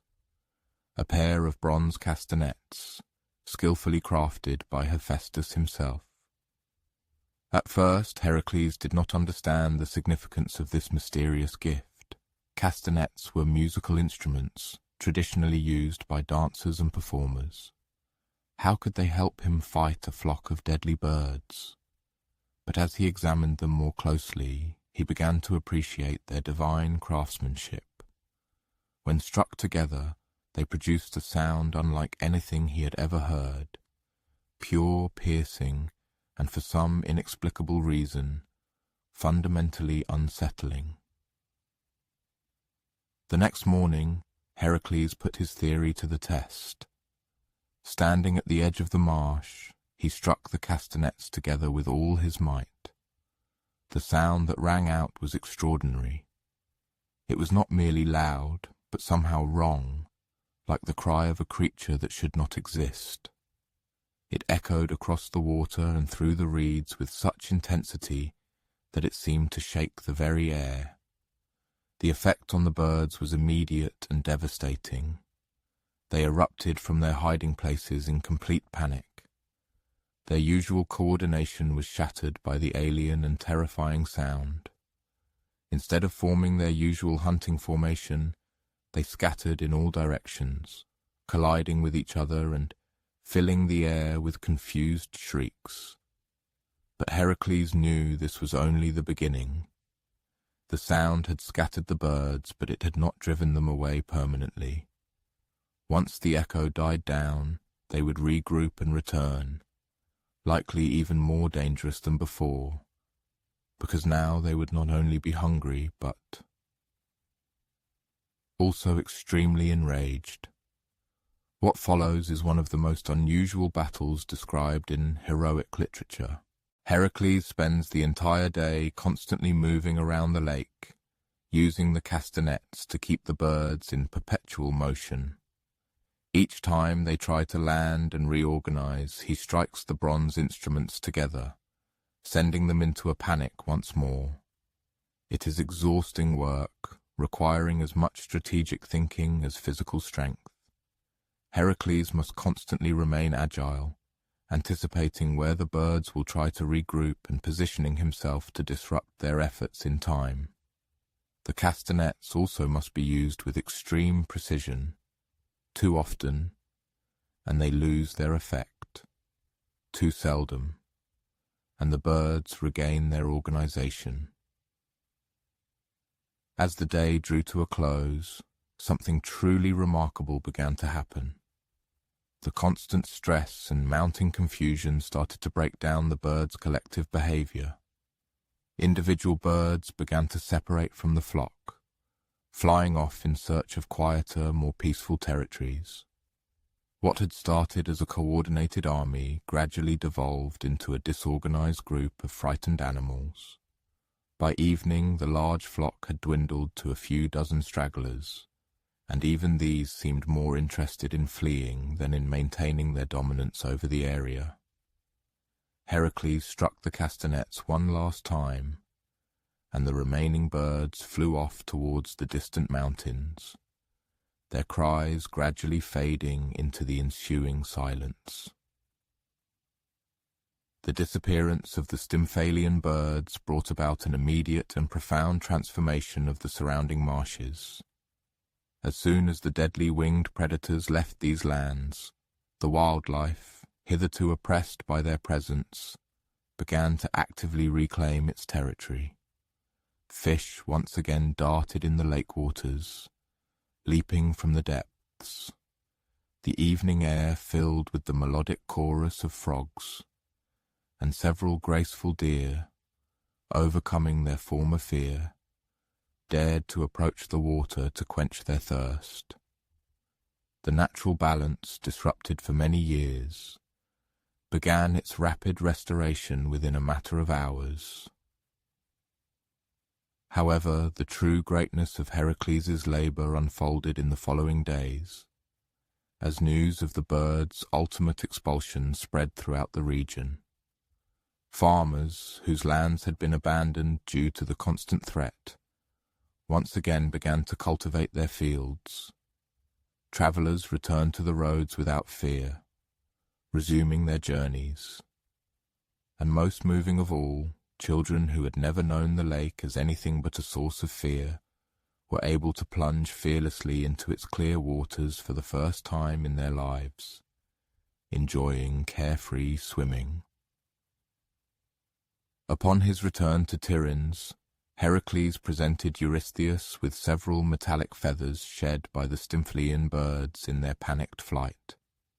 These unusual artifacts served as irrefutable proof of his triumph, but their significance extended beyond mere evidence. They symbolized a profound truth. even the most entrenched and seemingly intractable problems can be overcome through a harmonious combination of wisdom, unwavering persistence, and at times divine assistance. This time King Eurystheus, for all his bias, could find not the slightest flaw in the brilliantly executed labor. The birds had been driven away, the region was safe once more, and the task had been accomplished through Heracles' personal valor and ingenuity. With a heavy heart, the king accepted the presented evidence, unable to deny the successful completion of the sixth labor. However, as Heracles prepared to leave the royal palace, his gaze caught something quite unsettling. Eurystheus's recent frustration, caused by his inability to find even the slightest flaw in the successfully completed labor, had been replaced in his eyes by a new, sinister determination. The king was studying scrolls and maps with unconcealed intensity, unequivocally indicating preparation for the next trial, which, by all appearances, promised to be far more dangerous than all the preceding ones. Standing in the courtyard, listening to snippets of whispers between Eurystheus and his close advisors, Heracles realized a bitter truth. His heroic deeds, though perhaps teaching him invaluable lessons, were simultaneously educating his enemies, suggesting to them how to create increasingly cunning and sophisticated torments. One question haunted him as he departed. What would happen if wisdom and courage alone were not enough? What trial could test not only his physical and mental capabilities, but also his very understanding of the limits of the possible? The triumph over the Stymphalian birds had granted Heracles a new, hitherto unknown confidence, which he had not felt since the beginning of his arduous labors. He had learned how to harmoniously combine brute strength with subtle strategy, how to accept divine aid not as a weakness but as a gift, and most importantly, how to find solutions that not only destroy, but also create and restore. However, as he once again stood before the bronze door of Eurystheus's chambers, a premonition struck him. This hard-won wisdom was about to be put to tests of an entirely different kind. "Your seventh labor," Eurystheus announced, and in his voice there were clear notes of barely suppressed malice, "will take you far beyond the borders of Greece.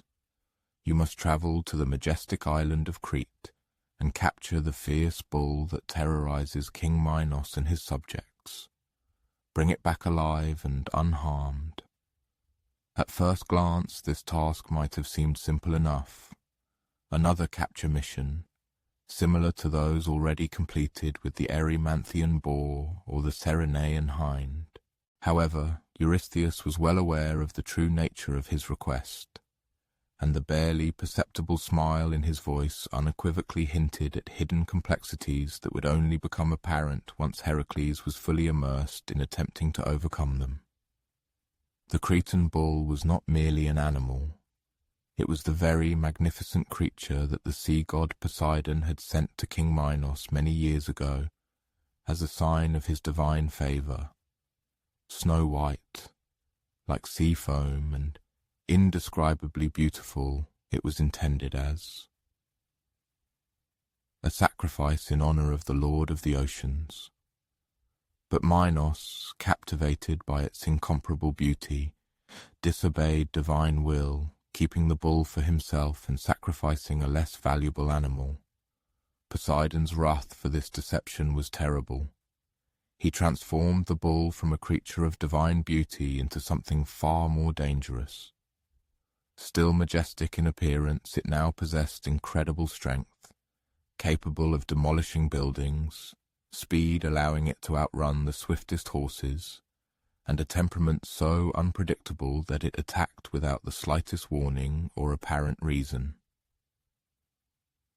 The long sea journey to Crete provided Heracles with a rare opportunity to deeply ponder the broader implications of the upcoming labor.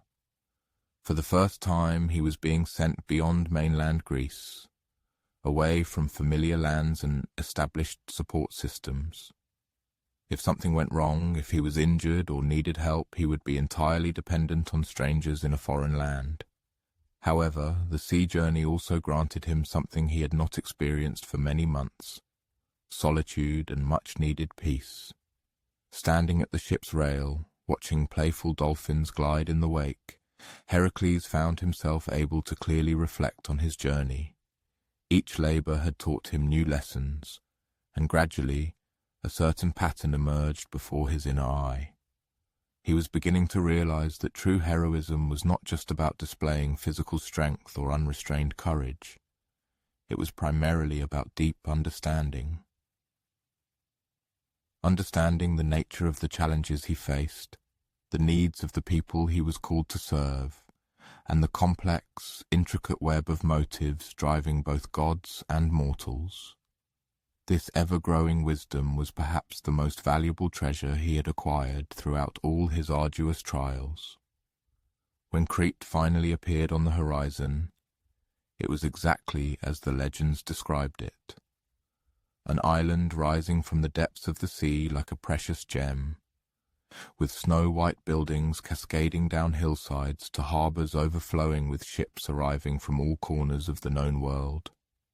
It was a thriving center of a powerful maritime empire, a place where diverse cultures mingled and innovation flourished.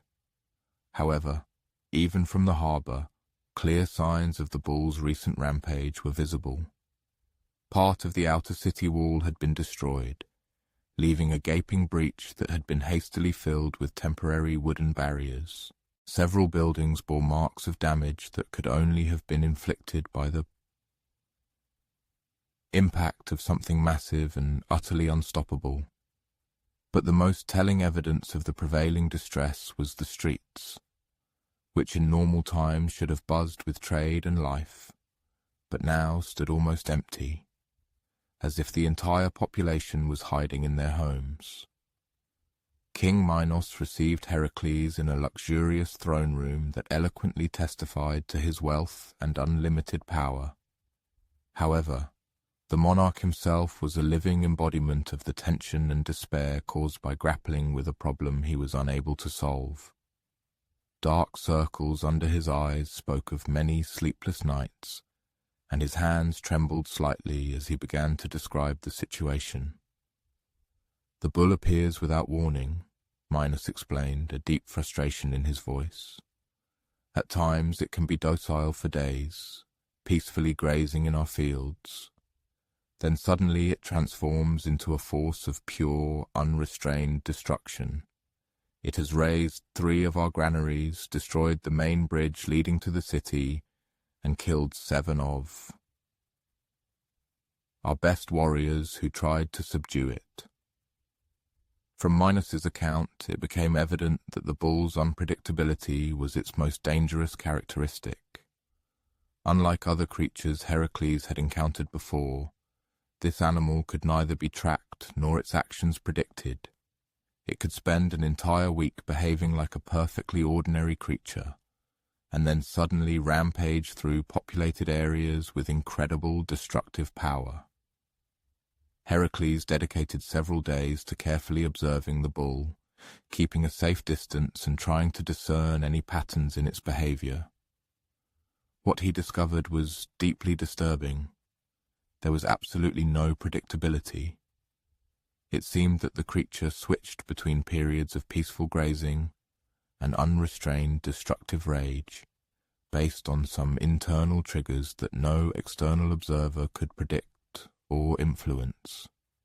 However, on the 4th day of his observations, Heracles witnessed an event that fundamentally changed his understanding of the entire situation. He saw the bull peacefully grazing in a meadow when a group of children, ignoring their parents' warnings, approached closer to see the famous monster. Instead of attacking, The bull allowed them to approach. Moreover, it even seemed to enjoy their attention, lowering its massive head so the children could stroke its soft white muzzle. For almost an entire hour, the scene remained perfectly peaceful, the children playing carefree, seemingly with the most dangerous animal in all the Mediterranean. Then, without any visible external trigger, something drastically changed in the bull's behavior. Its eyes, which a moment ago had been calm and intelligent, suddenly burned with wild, untamed fury. The children, instantly sensing the change, fled in terror, while the bull began to destroy everything within reach. Trees, stones, and even the sturdy stone wall that enclosed the meadow. Observing this striking transformation, Heracles began to deeply understand the true nature of what he was about to face. This was not merely a malicious or wild animal, it was a creature torn between its original noble divine nature and the terrible corruption imposed upon it by Poseidon's curse. The bull experienced periods of its true self, when its natural qualities were displayed, which were inevitably followed by episodes when the imposed divine rage completely overwhelmed its natural, calmer temperament. This insight suggested to Heracles a strategy radically different from his usual direct confrontation. Instead of trying to overpower the bull during its violent, destructive phases, he decided to approach it during one of its peaceful periods and try to maintain that state through exclusively careful and delicate handling. A favorable opportunity presented itself to Heracles 3 days later. The bull was peacefully grazing alone in a remote valley, far from any settlements that could be harmed if something went wrong. Heracles approached slowly and completely openly, without attempting to hide or resort to deception. He wanted the bull to clearly see his approach and to make its own decision about how to react to his presence. The majestic animal raised its head and watched Heracles approach with an expression that resembled curiosity rather than hostility. When the hero stopped about 20 feet away and sat on a comfortable boulder, the bull, to his surprise, approached him, as if seeking interaction. What followed, without exaggeration, was one of the most extraordinary and strange hours in all of heroic literature. Heracles and the Cretan bull simply spent time together, pursuing no other goal than mutual interaction. The hero quietly recounted his distant travels, the arduous labors he had already performed, and his innermost hopes for eventual atonement. The bull listened with astonishing, complete understanding, sometimes emitting soft, guttural sounds that could well have been its own attempts to engage in dialogue. It was during this period of peaceful lull that Heracles made his move, resorting not to brute force or strong ropes, but to a simple yet sincere request. Addressing the bull, he said, "Friend, I need to take you on a journey, not to harm you, but to help both you and the people of this island. Will you come with me willingly?" The mighty animal's reaction was truly extraordinary. The bull approached and gently pressed its massive head against Heracles' chest, demonstrating a gesture of complete trust that brought tears to the hero's eyes. Without any coercion, this majestic creature calmly followed Heracles back to the harbour, walking as placidly as an ordinary domestic cow. Loading the bull onto the ship bound for mainland Greece became a true public celebration. The people of Crete, finally freed from years of fear, gathered to watch the peaceful departure of the creature that had so long terrified them. Children who just days before had scattered in panic at its appearance now waved goodbye to the bull, as if seeing off an old friend. However, the true test of Heracles' new approach awaited them during the sea voyage. Confined to a ship where there was no room to run, the bull posed a potential threat. If its violent phase returned, if the divine curse manifested itself again, everyone on board would be in danger. For 3 days, the bull remained absolutely calm, seemingly even enjoying the sea breeze and the lulling rhythm of the waves. But on the 4th day, the inevitable happened. The bull's eyes suddenly flared with the familiar, frightening rage, and it began to desperately try to break free from its bonds. But this time, instead of fleeing or preparing for battle, Heracles did something completely unexpected. He approached the enraged animal and began to hum a quiet, wordless melody, the same one his mother used to sing to him as a child. The effect of his actions was gradual but absolutely unmistakable. The bull's struggle became less furious. Its breathing slowed, and slowly but surely its eyes returned to their normal, intelligent expression. The divine rage receded, once again giving way to the creature's true, peaceful nature. When they finally reached Tiryns, Heracles presented the bull to Eurystheus, not as a captured monster, but as a rehabilitated creature capable of peacefully coexisting among people. The demonstration was more than convincing. The bull allowed itself to be led into a temporary enclosure and showed no signs of the violence that had terrorized Crete. This time Eurystheus had no grounds to reject the successfully completed labor. The bull had been captured alive and unharmed, brought to mainland Greece, and delivered in a state that posed no threat to anyone. The 7th labor was undeniably and triumphantly completed. But as Heracles prepared to depart, he could not help but notice the shrewd, calculating look in his cousin's eyes. The king was beginning to realize that ordinary trials could no longer break his increasingly capable and wise kinsman. Whatever followed would have to test not only Heracles' physical abilities but his very soul. Standing in the peaceful courtyard and watching the Cretan bull calmly graze beside the already rehabilitated Erymanthian boar, Heracles reflected deeply on how much he had learned about the power of patience and understanding. However, deep in his heart, he knew that these seemingly gentler lessons were merely preparing him for the trials to come, which would demand all the wisdom he had acquired. The question that haunted him in the quiet moments was simple but terrifying. What would happen when understanding and compassion were not enough? What trial could break even a hero who had learned to see the divine spark in every creature he encountered? The sight of the bull and boar peacefully grazing in Eurystheus's garden gave the king a new and profoundly disturbing understanding of his cousin's developing abilities. Heracles was not merely becoming stronger or more skilled in combat. He was transforming in a fundamentally different way, finding methods to turn monsters into his companions. This development threatened everything Eurystheus and Hera had hoped to achieve with these exhausting labors. This time, when the king's voice emanated from his bronze chamber, it carried more than just a command. It was a note of calculating cruelty that made even the seasoned guards nervous. Your 8th labor will test whether your newfound wisdom extends to matters of diplomacy and honor.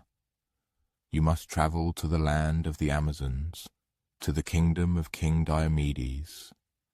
You must steal his 4 mares and bring them to me. These are no ordinary horses. They are the fiercest creatures alive, and Diomedes feeds them human flesh to maintain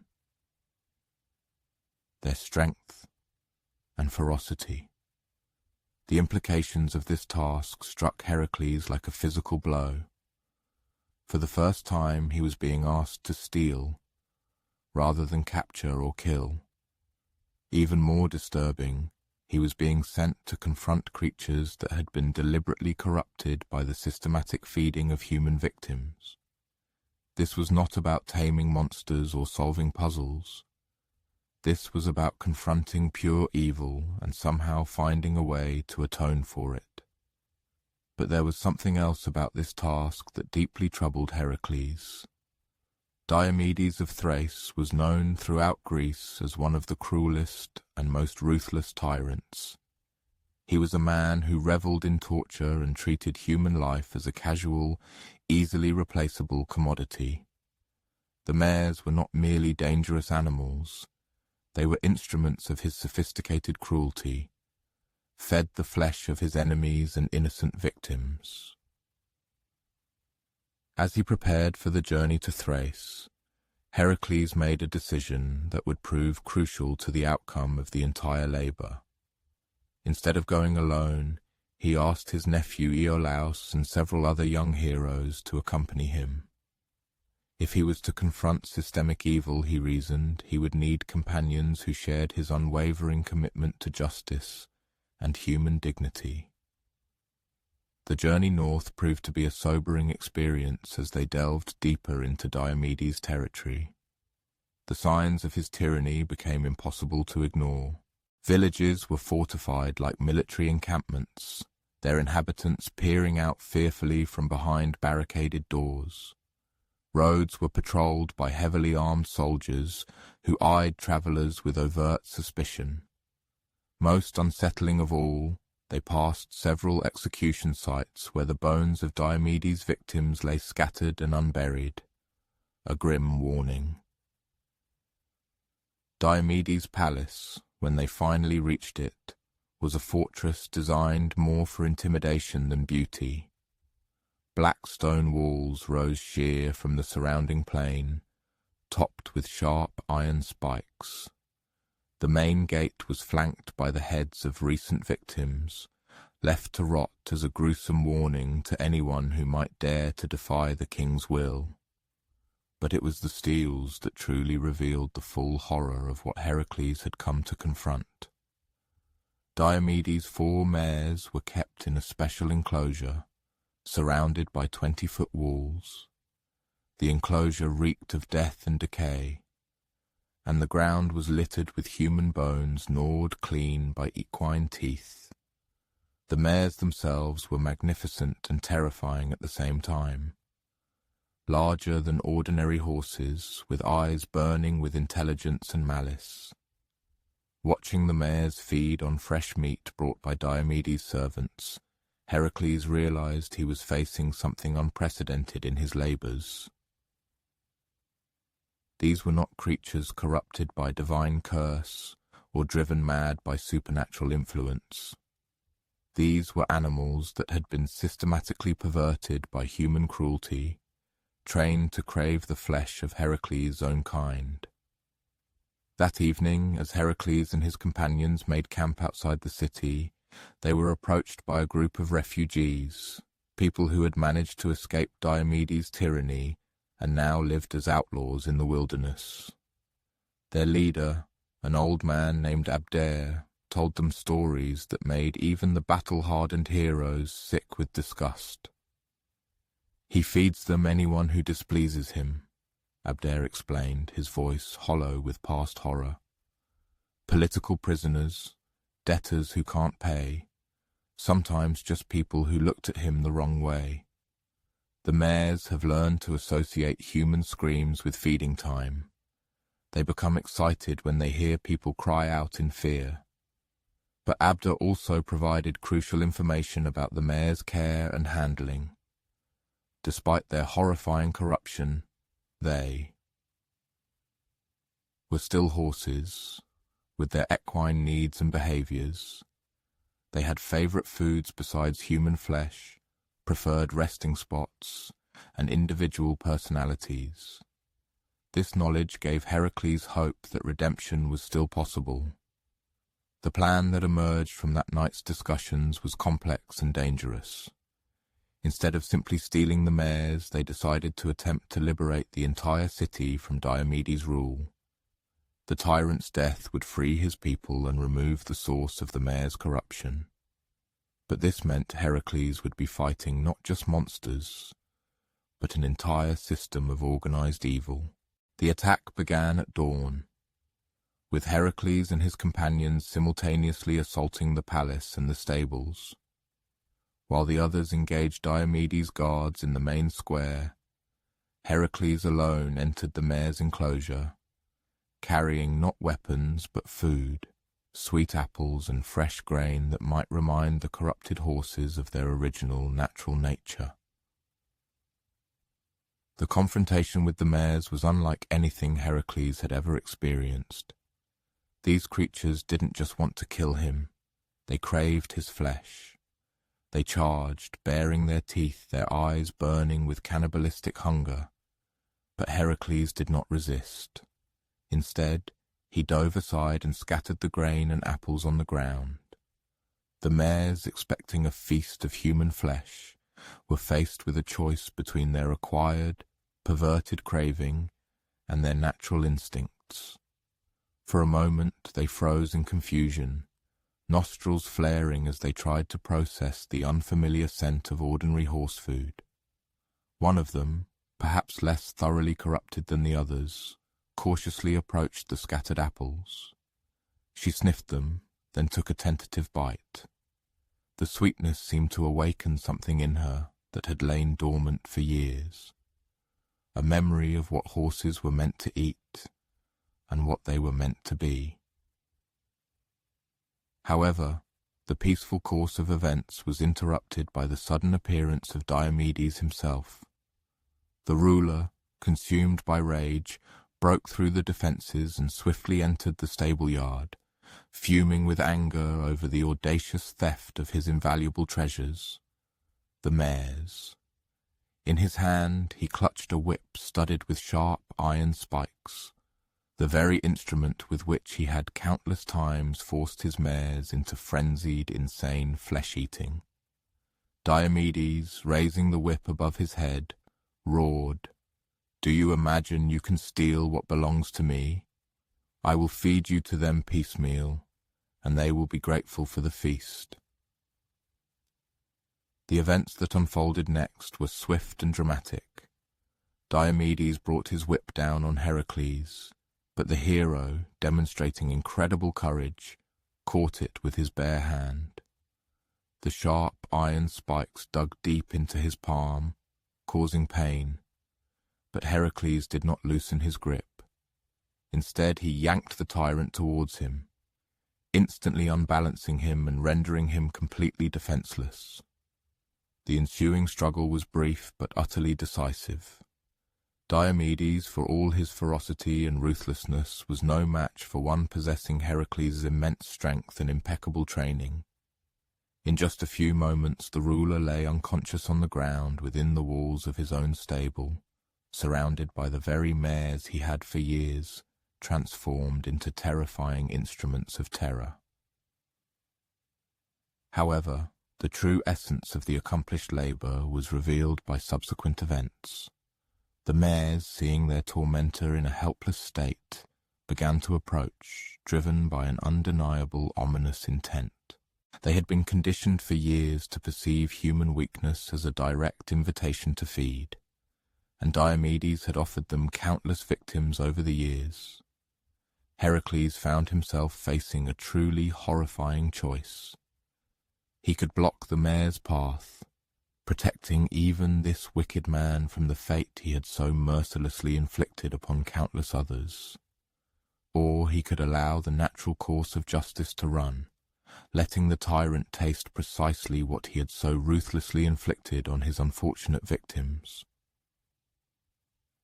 When the decision finally came, it was the fruit of all the deep understanding Heracles had gained about the true nature of heroism and the possibility of redemption.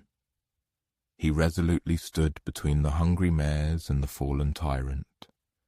His action was dictated not by a desire to protect Diomedes, but by a determination to prevent further corruption of these noble animals with human flesh.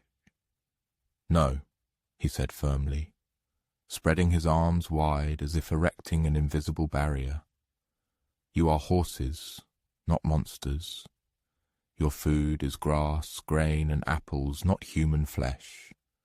Remember who you truly are."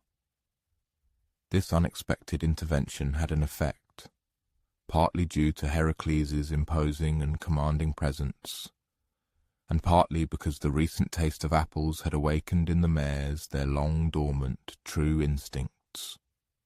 They reluctantly retreated from the unconscious tyrant, though their gazes still expressed unconcealed hunger. With Diomedes finally defeated and his numerous guards completely dispersed, the city's liberation occurred with astonishing speed. Refugees who had been in exile in the wilderness hastened to return and reclaim their abandoned homes. Political prisoners were freed from the grim palace dungeons. Most importantly, the systematic and horrific feeding of human flesh to the mares was immediately halted. However, Heracles well understood. Simply eliminating the source of corruption could not instantly heal creatures that had been subjected to such deep perversion for many years. Therefore, the journey back to Tiryns became a large-scale rehabilitation program, during which Heracles and his loyal companions worked with boundless patience to re-educate the mares to natural, horse-like behavior. This process was neither quick nor simple. The mares still occasionally showed flashes of their former, deeply ingrained wildness. Sometimes they still gazed at humans with hungry expressions rather than trust. But gradually, through tireless kindness and proper nutrition, they began to remember their true nature. A key role in this complex rehabilitation was played by young Abder, who joined their company as a true connoisseur and expert in mare care. He seemed to possess an innate understanding of equine nature, and under his sensitive, patient guidance, the mares began to show clear signs of genuine healing. By the time they arrived in Tiryns, the transformation of these animals was truly astonishing. The mares still retained some physical signs of their former perversion. They were larger and significantly stronger than ordinary horses, with unusually sharp teeth. Yet their behavior was now entirely recognizably equine. They grazed peacefully in the meadows, responded to gentle handling, and showed no interest whatsoever in human flesh. Eurystheus, gazing from his bronze chamber at the 4 mares being calmly led into the royal stables, could barely believe his own eyes. How? He demanded an explanation. How did you manage to turn monstrous cannibals into ordinary horses? Heracles carefully considered the question before replying. I suppose they were never monsters, the hero said. They were merely creatures taught to behave monstrously. When shown another way of life, they readily embraced it. Sometimes evil is not an inherent nature. Sometimes it is merely a terrible upbringing that can be corrected through patience and love.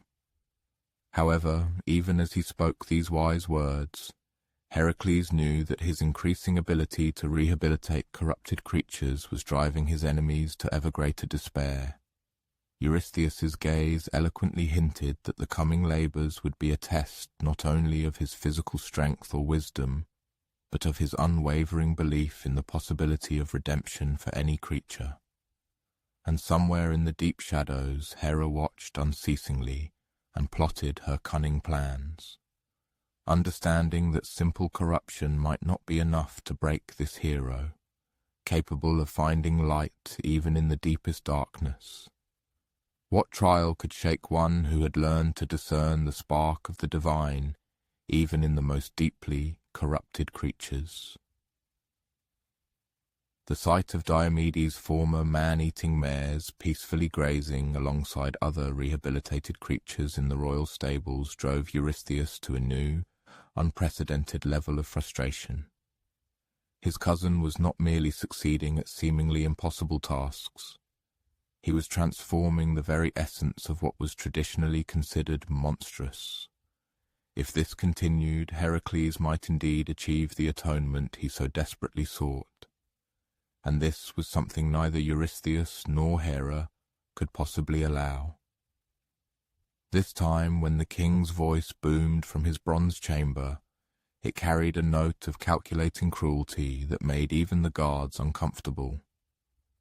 "Your 9th labor," he announced, "will test whether your newfound wisdom extends to matters of diplomacy and honor. You must travel to the land of the Amazons and obtain the golden girdle of their queen, Hippolyta. This girdle is a gift from Ares himself, and the queen will not part with it willingly." The implications of this new task immediately became clear to Heracles. Unlike his previous labors, where he confronted creatures that could be defeated in battle or negotiated with according to their animal nature, this assignment potentially plunged him into conflict with an entire civilization of warrior women, renowned for their exceptional skill, unmatched courage, and fierce independence. The Amazons were neither monsters to be tamed, nor problems requiring forceful solutions. They represented a people with their unique culture, deeply ingrained values, and a full, legitimate right to their possessions. However, there was another aspect of this trial that troubled Heracles even more. Hippolyta's girdle was far more than a mere ornament. It was a sacred symbol of her authority, blessed by Ares, the god of war himself. To take it would be to strip the queen of her crown, committing an act that would not only humiliate her in the eyes of her own people, but could potentially destabilize their entire societal structure.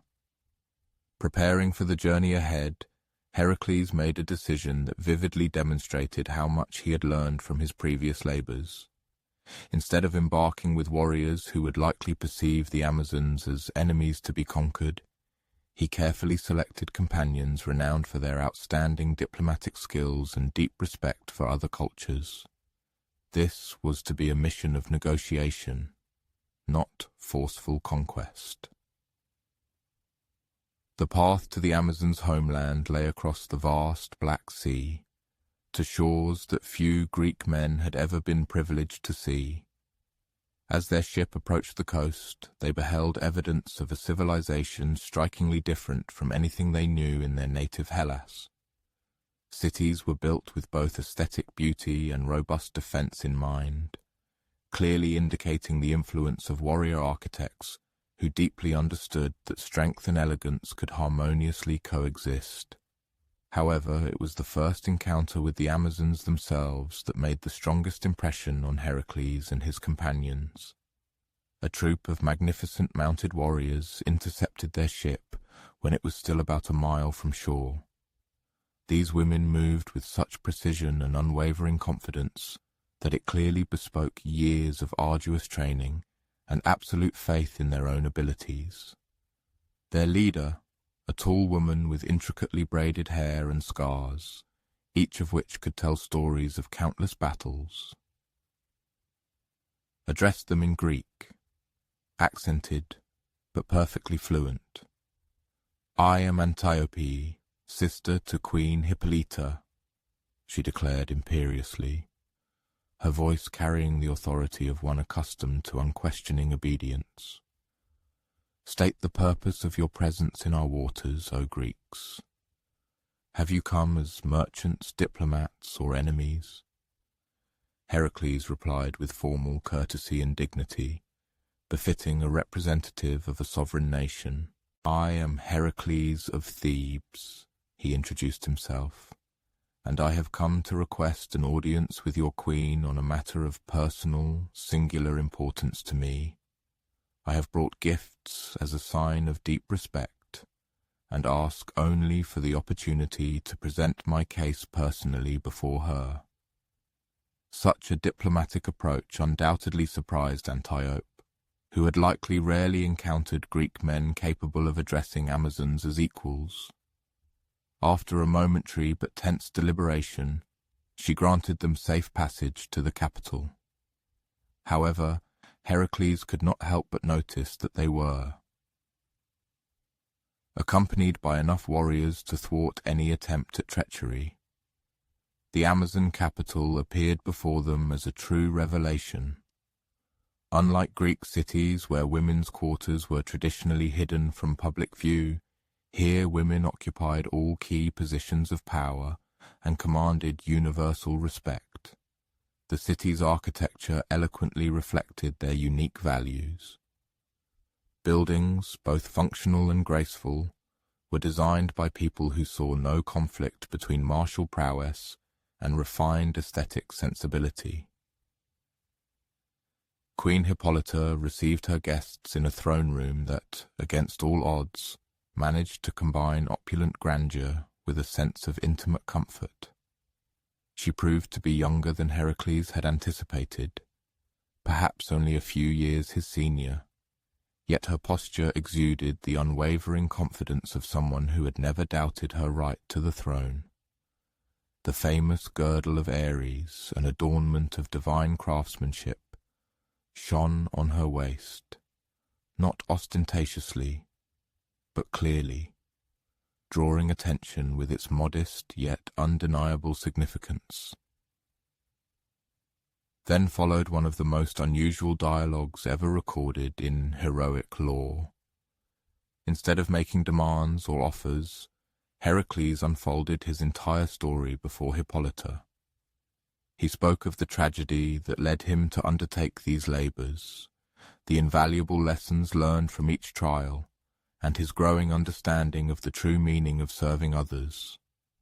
Hippolyta listened intently, demonstrating the keen insight of a ruler accustomed to making fateful decisions based on often incomplete information.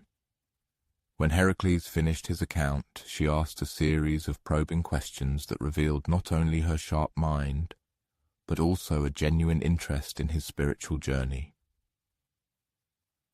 "So you seek this girdle not as a trophy of conquest," she concluded, "but as a symbol that you have learned to achieve your desires through respect rather than brute force.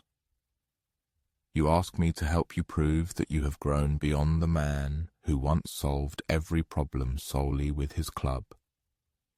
The accuracy of her assessment astonished Heracles.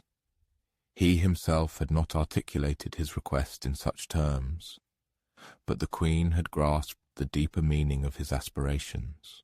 This labor was not merely the completion of a task, it was a testament to his transformation, proof that he had become worthy of the atonement he so desperately sought.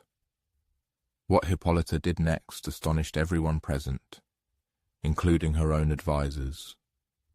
She unfastened the girdle of Ares and extended it to Heracles. "Take it," she simply said, "not as spoils of war or a price of negotiation, but as a freely given gift in honor of your journey to wisdom."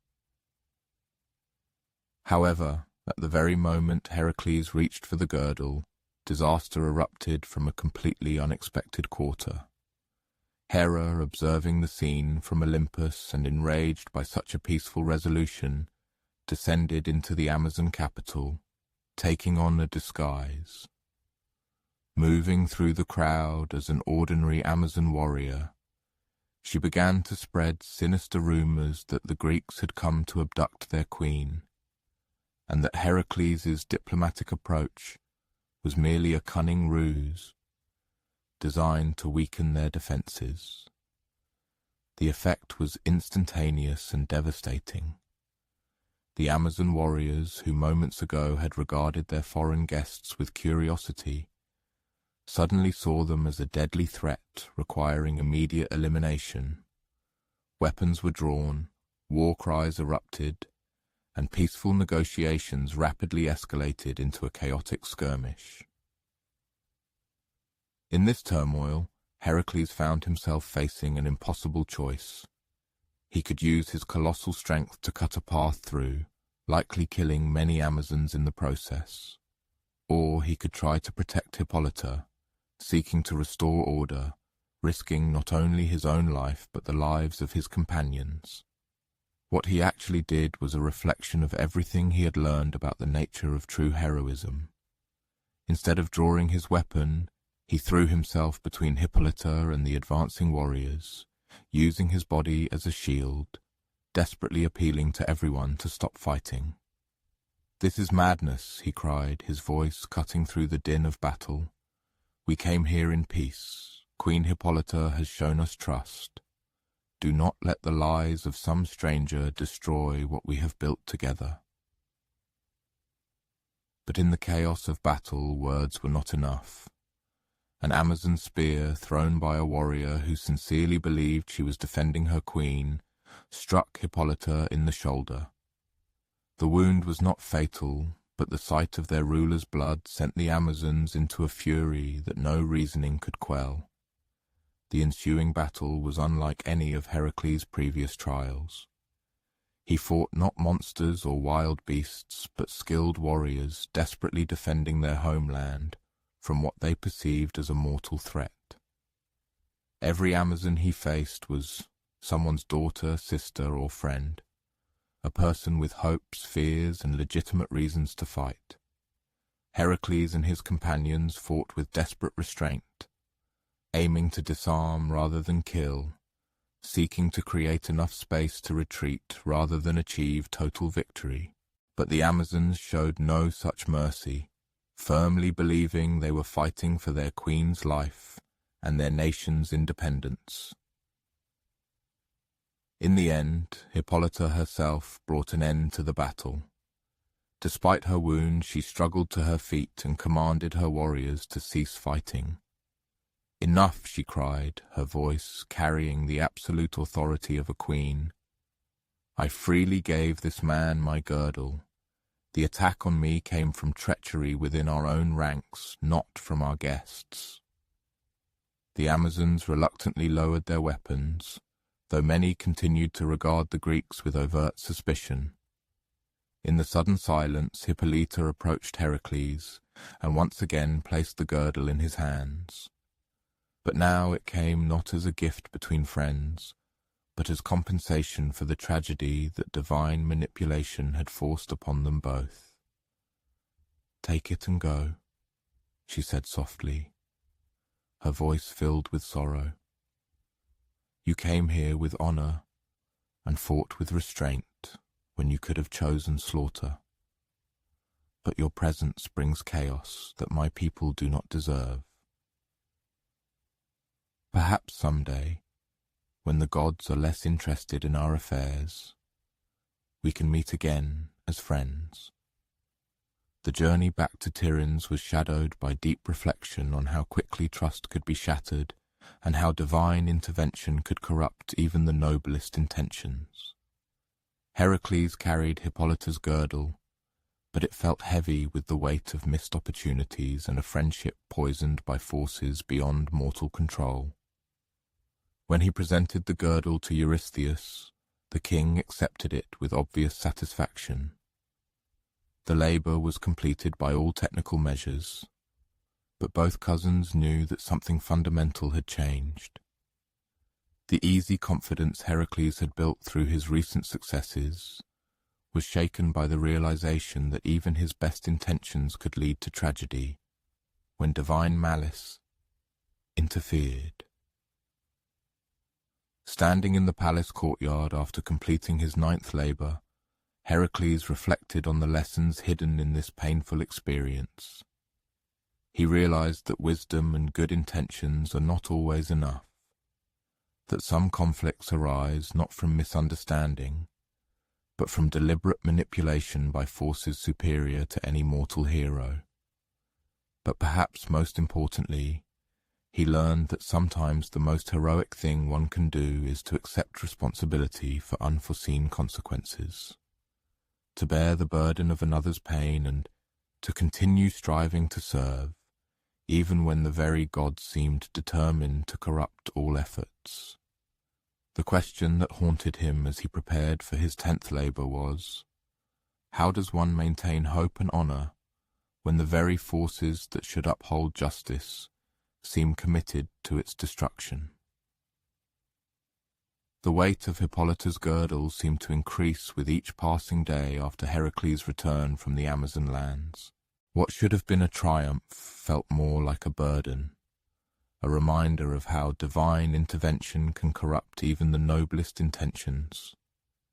As he approached Eurystheus's palace for his 10th labor, there was a weariness in Heracles' steps that had not been there before.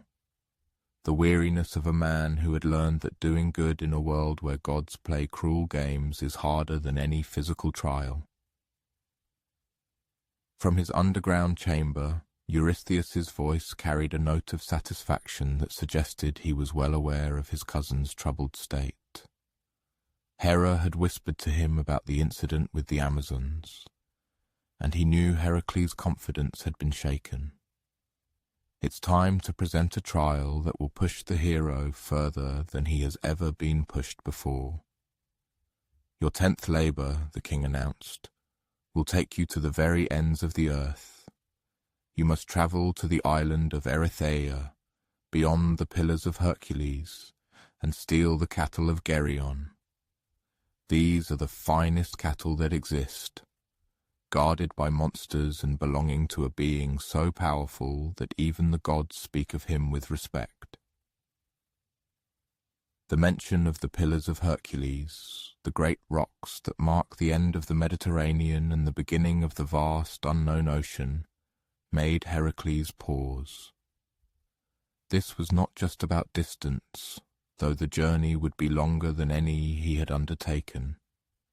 This was about entering a realm that existed outside the ordinary world, where different rules applied and familiar protections might not extend. Geryon himself is a creature of myth and nightmare. Born of a union of divine and monstrous bloodlines, he possesses 3 bodies from the waist up, each with its own head, arms, and will. These 3 aspects do not always agree with each other, making Geryon both more and less dangerous than a typical foe. One might defeat one of his bodies, only to find the other 2 more determined than ever to destroy you. But it was the guardians of Geryon's cattle who posed the most immediate danger. Orthrus, the 2-headed dog, brother to Cerberus himself and nearly as deadly. He can attack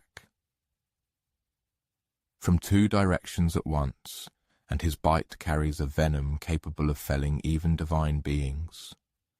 Then there was Eurytion, the herdsman, a man so skilled with weapons that he had never lost a fight, and so devoted to his master that he would rather die than allow anyone to harm the cattle under his care. On the eve of this incredible labor, Heracles faced fateful dilemmas that would not only shape his strategy for the upcoming trial, but also deepen his understanding of true heroism in a world where divine forces constantly influenced the destinies of mortals. Should he embark on the journey completely alone, realizing the potential suicidal nature of such an undertaking? Or should he gather a numerous army, transforming his mission into a full-scale military operation? Perhaps he needed to find a golden mean, capable of balancing both his urgent need for success and his growing desire to cause the least harm to those around him. His final decision eloquently testified to the profound lessons he had learned from his series of previous labors. Thus Heracles decided to travel to Erytheia alone, but his preparation for this journey would be characterized by the same meticulous forethought that was the hallmark of his recent triumphs. This would not be a thoughtless or desperate plunge into danger, but rather a methodical, measured approach to a task that might prove to be the most formidable trial of his heroic career. The road to the Pillars of Hercules led through lands that became increasingly exotic and alien as the hero moved further from the familiar and native lands of Greece. The peoples he encountered spoke unfamiliar tongues, offered prayers to unknown deities, and adhered to customs that seemed almost incomprehensible to a man raised within the strictures of Hellenic culture. However, it was only upon reaching the majestic rocks that marked the boundary of the known world that Heracles fully grasped the true scale of his undertaking. The pillars of Hercules, like the colossal legs of a Titan, rose from the depths of the wine-dark sea, and beyond them stretched an ocean so boundless that its surface seemed to curve and dissolve into nothingness. Somewhere in this vast emptiness lay the island of Erythea, and it was on its lands that the cattle, the object of his 10th labour, grazed. The task of traversing such a colossal distance by traditional means seemed utterly impossible until Heracles recalled a curious detail from his distant childhood lessons. According to ancient lore, Helios, the radiant sun god, daily made his journey across the heavens in a magnificent golden cup, possessing the ability to glide both through the boundless expanse of air and across the water's surface. Each sunset, this wondrous cup transported the weary god around the very edges of the world, so that he might begin his shining journey anew at the dawn of the next day. The plan born from this sudden insight was so audacious that it surpassed all previous schemes ever conceived by Heracles. He decided to wait until Helios completed his daily celestial journey, and then approach him with a request to borrow the golden cup for his own sea voyage to Erythea.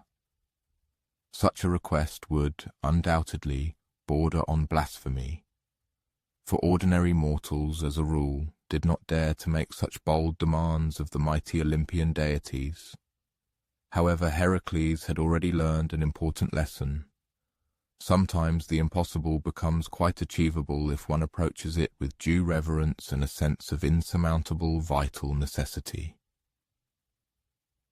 The fateful encounter with Helios took place at sunset, at the very western extremity of the Pillars of Hercules, at the moment when the radiant sun god was preparing to begin his nocturnal journey around the edges of the world. Heracles approached him with formal courtesy, entirely appropriate when addressing a divine being, yet with the unconcealed confidence of a man who had already learned how to treat the Olympians as powerful allies, rather than as unattainable and despotic rulers. "Lord Helios," he said, bowing deeply but without a hint of subservience, "I stand before you with a request that, I fully realize, may seem overly presumptuous. I need to reach the island of Erythea to complete a labor laid upon me as atonement for my transgressions. Would you lend me your cup for this journey, assured that I will return it safely and treat it with the reverence befitting a divine possession?" Helios, perhaps intrigued by the unprecedented directness of a mortal's request, carefully considered the proposition, with the same meticulousness with which he surveyed the entire diversity of the world. "You ask too much, O son of Zeus," he finally said. "My cup has never before carried a mortal across the waters at the very edge of the world. However, I have followed your labours with genuine interest and approve of the lessons you have learned about service and self-sacrifice. So be it. You may borrow my cup, but only for 3 days. If you do not return by the appointed time, you will find yourself in waters where no mortal was ever meant to swim." Helios's golden cup was a true marvel, completely defying all existing notions of how sea vessels functioned. It obeyed thought rather than requiring physical steering, was propelled by divine energy rather than wind or oars, and somehow protected its passenger from the crushing forces that would inevitably destroy any mortal daring to venture into the realm of the gods. Sailing on the outer ocean was an incomparable experience, absolutely unlike anything Heracles had ever known before. Here, at the very edge of creation, the familiar laws of nature seemed temporarily suspended. Sea monsters, as large as entire islands, swept past the cup, showing not the slightest interest in this strange guest in their boundless domain. The water itself seemed sentient, with currents of light and darkness moving in patterns that no mortal mind could comprehend. But it was only when the outlines of Erythea appeared on the horizon that Heracles truly grasped the nature of what he was about to face. This island was not merely a piece of land. It was a world unto itself, with its unique climate, its own laws of nature, and special connections to the divine forces that shaped reality itself. Gerion's cattle grazed on grass that emitted a soft inner glow, drank from streams that flowed against all laws of gravity, uphill, and moved with an otherworldly grace that revealed them as creatures marked by power transcending the mortal realm. First, as Heracles had foreseen, came the confrontation with Orthrus. The two-headed dog emerged from the mysterious landscape like a living shadow, each head emitting a furious growl, expressing anger at the intrusion into its master's domain. However, Heracles, having learned a valuable lesson from his battle with the Lernaean Hydra, understood perfectly well that creatures with multiple heads required a completely different tactic than ordinary opponents. Instead of trying to confront both heads simultaneously, Heracles masterfully used his extraordinary speed and sharp mind to make them focus on each other. By positioning himself so that each head was forced to attack across the other's field of vision, he turned Orthrus's seeming advantage into his fatal flaw. The dog became confused, unable to determine which head should lead the attack. And it was in this moment of indecision that Heracles delivered a crushing blow with his mighty club. After Orthrus's defeat, Eurytion fled. And here Heracles faced a qualitatively different kind of trial. The herdsman was not a monster to be destroyed, or a creature to be tamed. He was an ordinary man, diligently performing his duties, guarding property rightfully belonging to his master. The ensuing struggle unfolded between two experienced warriors, each deeply devoted to his own understanding of duty. But Heracles had already learned a valuable lesson from his previous encounter with the Amazons. Sometimes the most noble approach proved to be the most pragmatic. Therefore, instead of seeking to kill Eurytion, he focused on disarming the herdsman and creating enough space to complete his mission without unnecessary bloodshed. The confrontation with Geryon himself proved to be the most unusual and strange battle in Heracles' entire heroic career. Fighting an opponent with three bodies required continuous adaptation, as each aspect of this monster brought its unique strengths and tactical approaches to the fight. One body might skillfully wield weapons, another rely on pure brute force, and a third resort to cunning and deception. However, Heracles, who had learned to meticulously observe his opponents, noticed something crucial about Geryon's nature. His three bodies did not always act in perfect coordination. At times they functioned incoherently, each striving to implement its own strategy without consulting the others. It was this lack of perfect unity that became the key to his victory. By luring Geryon into a confined space where his three bodies hindered each other's movements, Heracles turned the monster's greatest strength into its weakness. The battle ended not with a dramatic final blow, but with Geryon collapsing from complete exhaustion and lack of coordination. His three aspects were too weary and disoriented to continue fighting effectively. The gathering of the cattle and the subsequent journey back to mainland Greece became a grand epic in itself. These were not just ordinary animals. They were creatures of divine origin, requiring exceptional handling and meticulous care.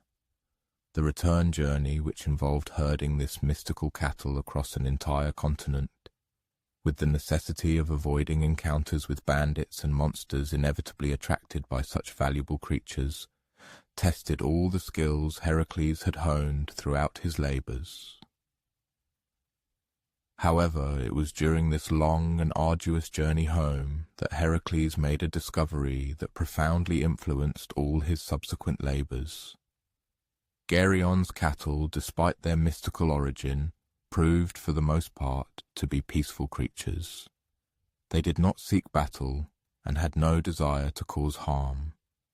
All they desired was to graze peacefully and exist in harmony with their true nature. The violence that accompanied their presence arose not from their own temperament, but from the conflicts that arose around the possession of such a precious commodity. When Heracles finally presented the cattle to King Eurystheus, the latter's reaction was immediate and highly indicative. Instead of claiming these animals for himself, he ordered them to be sacrificed to Hera, thus transforming an event that should have been a triumphant celebration of a successfully completed labor into a ritual of divine appeasement. The cattle, which had peacefully followed Heracles across boundless continents and stormy oceans, were mercilessly destroyed to please the very goddess who had originally orchestrated all his torment and suffering. Standing in the king's courtyard amidst the plumes of smoke rising from the sacrificial altars, Heracles suddenly realized a truth he had long tried to ignore. His heroic achievements, seemingly aimed at completing impossible tasks or proving his own valor, actually served another, more sinister purpose. They were merely fodder for the insatiable thirst for revenge of the goddess Hera. It became clear that no triumphs or acquired wisdom could quench her insatiable desire for his humiliation. Such an insight would undoubtedly have broken the Heracles he was at the beginning of his journey. However, the hero who had already been to the edge of the world and returned had learned something fundamental from his wanderings about the true essence of service and self-sacrifice. He understood that sometimes the most significant victories remain invisible to those who pass judgment, and that the greatest act of heroism often lies in the ability to continue performing one's duty, even when those for whom this sacrifice is made are utterly undeserving of it. Preparing for his 11th labor, Heracles now carries with him not only the memories of his recent successes, but also a much deeper, hard-won understanding of the true nature of the struggle he was engaged in. For him, external approval from Eurystheus, or even possible forgiveness from Hera, no longer mattered. These external evaluations had lost their significance. What mattered most to him was the inner conviction that he himself was gradually becoming worthy of the atonement he so desperately sought. And this inner transformation held the highest value, entirely regardless of whether anyone else acknowledged his metamorphosis or not.